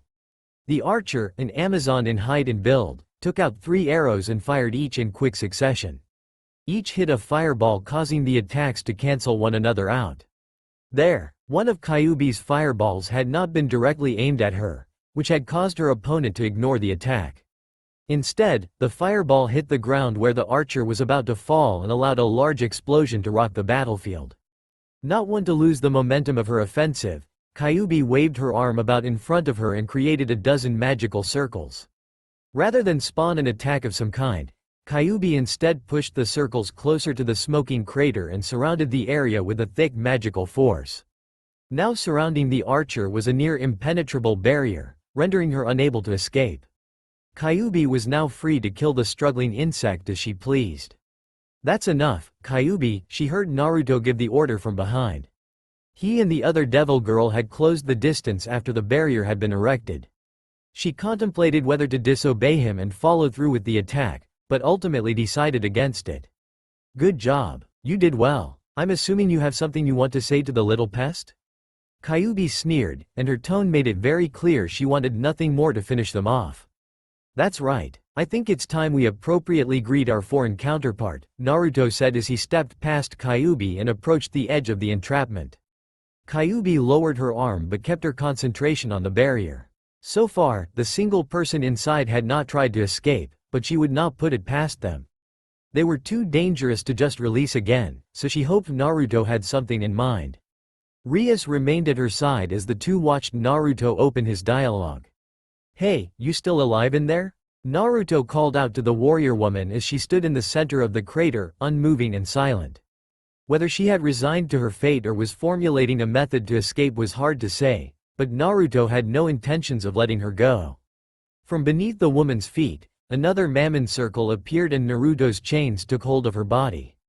She was forced to drop her bow in the ensuing struggle that left her properly restrained. Kyuubi kept the barrier up though just in case she managed to escape. "You just tried to kill a high-class devil and sister of one of the Mao," Naruto said, trying to make his tone sound at least somewhat intimidating. He raised an inquisitive brow at her lack of response. "You sure you have nothing to say in your defense, Artemis?" The last word he uttered was said as more of a question than a statement as he tried to get a rise out of her. The tactic worked as the woman widened her eyes and ceased her futile struggle against his chains. "How do you know my name, demon?" Naruto could not help but smirk at his sudden advantage. "After you attacked my queen," Naruto hitched a thumb over his shoulder, "the 9 tails over there, she and I made sure to do a little bit of research. We happened to come across a Hellenic demi-goddess that sounded a lot like you." "Artemis?" Rias muttered behind him. "As in the Greek goddess of the hunt?" "The same," Naruto said in return. His eyes narrowed on the bow and arrows, now useless to restrained woman. "We also found out she has a habit of both hurting and helping women. Apparently her arrows are particularly toxic to the female gender." Artemis offered them nothing but a venomous glare. As someone of her level of strength, Naruto was sure she rarely if ever ran into someone who could actually give her trouble like they did. She was lucky they caught her before she managed to kill Rias, since he was fairly certain Sirzek's Lucifer would not be so kind as to capture her. "It goes without saying your attempt to kill us means you are well out of your scope. What made you come all the way out here to our territory?" Naruto demanded of the goddess. "I came for the hunt, of course. In Olympus we have all heard rumors of the supernatural beasts here in Japan, like the 9-tail foxes, and so I wanted to test myself." Artemis had mostly calmed herself as she offered them the explanation with no added bite. Naruto was inclined to believe she was not lying. Gods easily grew bored when they had nothing interesting to do, and he could imagine traveling to new places would be a viable option. Unfortunately for Artemis, her added hobby of hunting sealed the deal to her demise. "That explains your attack on the 9 tails, but why did you attack me?" Rias asked as she stepped forward to join Naruto. She looked rather cross with her arms over her chest, and her eyes leveling a harsh stare toward the Greek goddess. I knew devils were powerful creatures too. Before I hunted the nine-tailed fox, I watched the city for some time and made note of your own powers as a worthy hunt, Artemis said, narrowing her eyes. I had no idea your relation with each other, or who you were. Well, Rias said, her tone softening a bit. I'm not surprised to find you lack knowledge of devil hierarchy, or our familial relationships. My compatriot was right, however, in stating you made a mistake attacking us. And now? What do you plan to do with me? Artemis asked with a considerable amount of fight left in her tone. Well, in most cases you would be executed. Not even your stature in the Hellenic court would have saved you from the Mao, Rias offered when Naruto said nothing. She's right, but if my assumption is correct, you aren't a full god, are you? Naruto asked for clarification on his educated guess. Artemis failed to hide her shock very well. After an internal struggle she offered them a confirming nod. The real Artemis was killed in a conflict long ago between the Hellenic and Latin courts of gods. I'm her latest reincarnation, but I'm also part human. Fascinating, Rias whispered by Naruto's side. Then there is an option to prevent you from dying. You might even get to hunt every once in a while. Naruto said, his smile widening. As penance for attacking us, I'll have you serve me as a devil. Only Kyuubi remained unsurprised at Naruto's declaration. In return, you get to live and hunt my enemies. If you want to return home for a visit we can arrange that as well. Serve you? A demon? Artemis said with no small amount of venom in her tone. Naruto's smile faded as he held up his arm and forced the chains to tighten around her neck. As the Greek goddess struggled for air, the point was made very clear that her life was in his hands at the moment.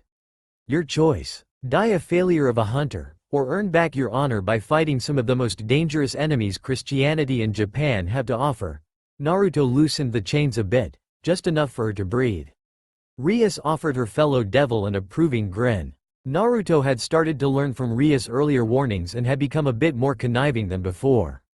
Artemis shook her head in what could only be defeat. Her chocolate eyes gazed into his blue ones and Naruto knew he had his answer. Very well, Kyuubi. With Naruto's silent order, the kitsune released her barrier. Still, she walked with Naruto and remained on her guard as they joined Artemis in the crater. From within his chest, a glowing light enveloped Naruto as he summoned the appropriate evil piece. In his hand, a crimson-red night piece appeared. He pressed it into the still restrained Artemis' chest and watched as it disappeared and integrated into her body. Artemis of Olympus, you now serve me, Naruto Mammon. With a wave of his arm, the chains holding the Amazon disappeared. She stood at her full height, easily towering above Naruto and the others. Their eyes met as he continued to speak. As my knight, you will slay my enemies and protect my family against any who would threaten our safety. What say you? Artemis offered him nothing for a few moments. Then, just as Kyuubi had, she set aside her own pride and lowered her head to Naruto. My bow is yours, Naruto. That's all for now. If you enjoy this video, then please like, share and do comments.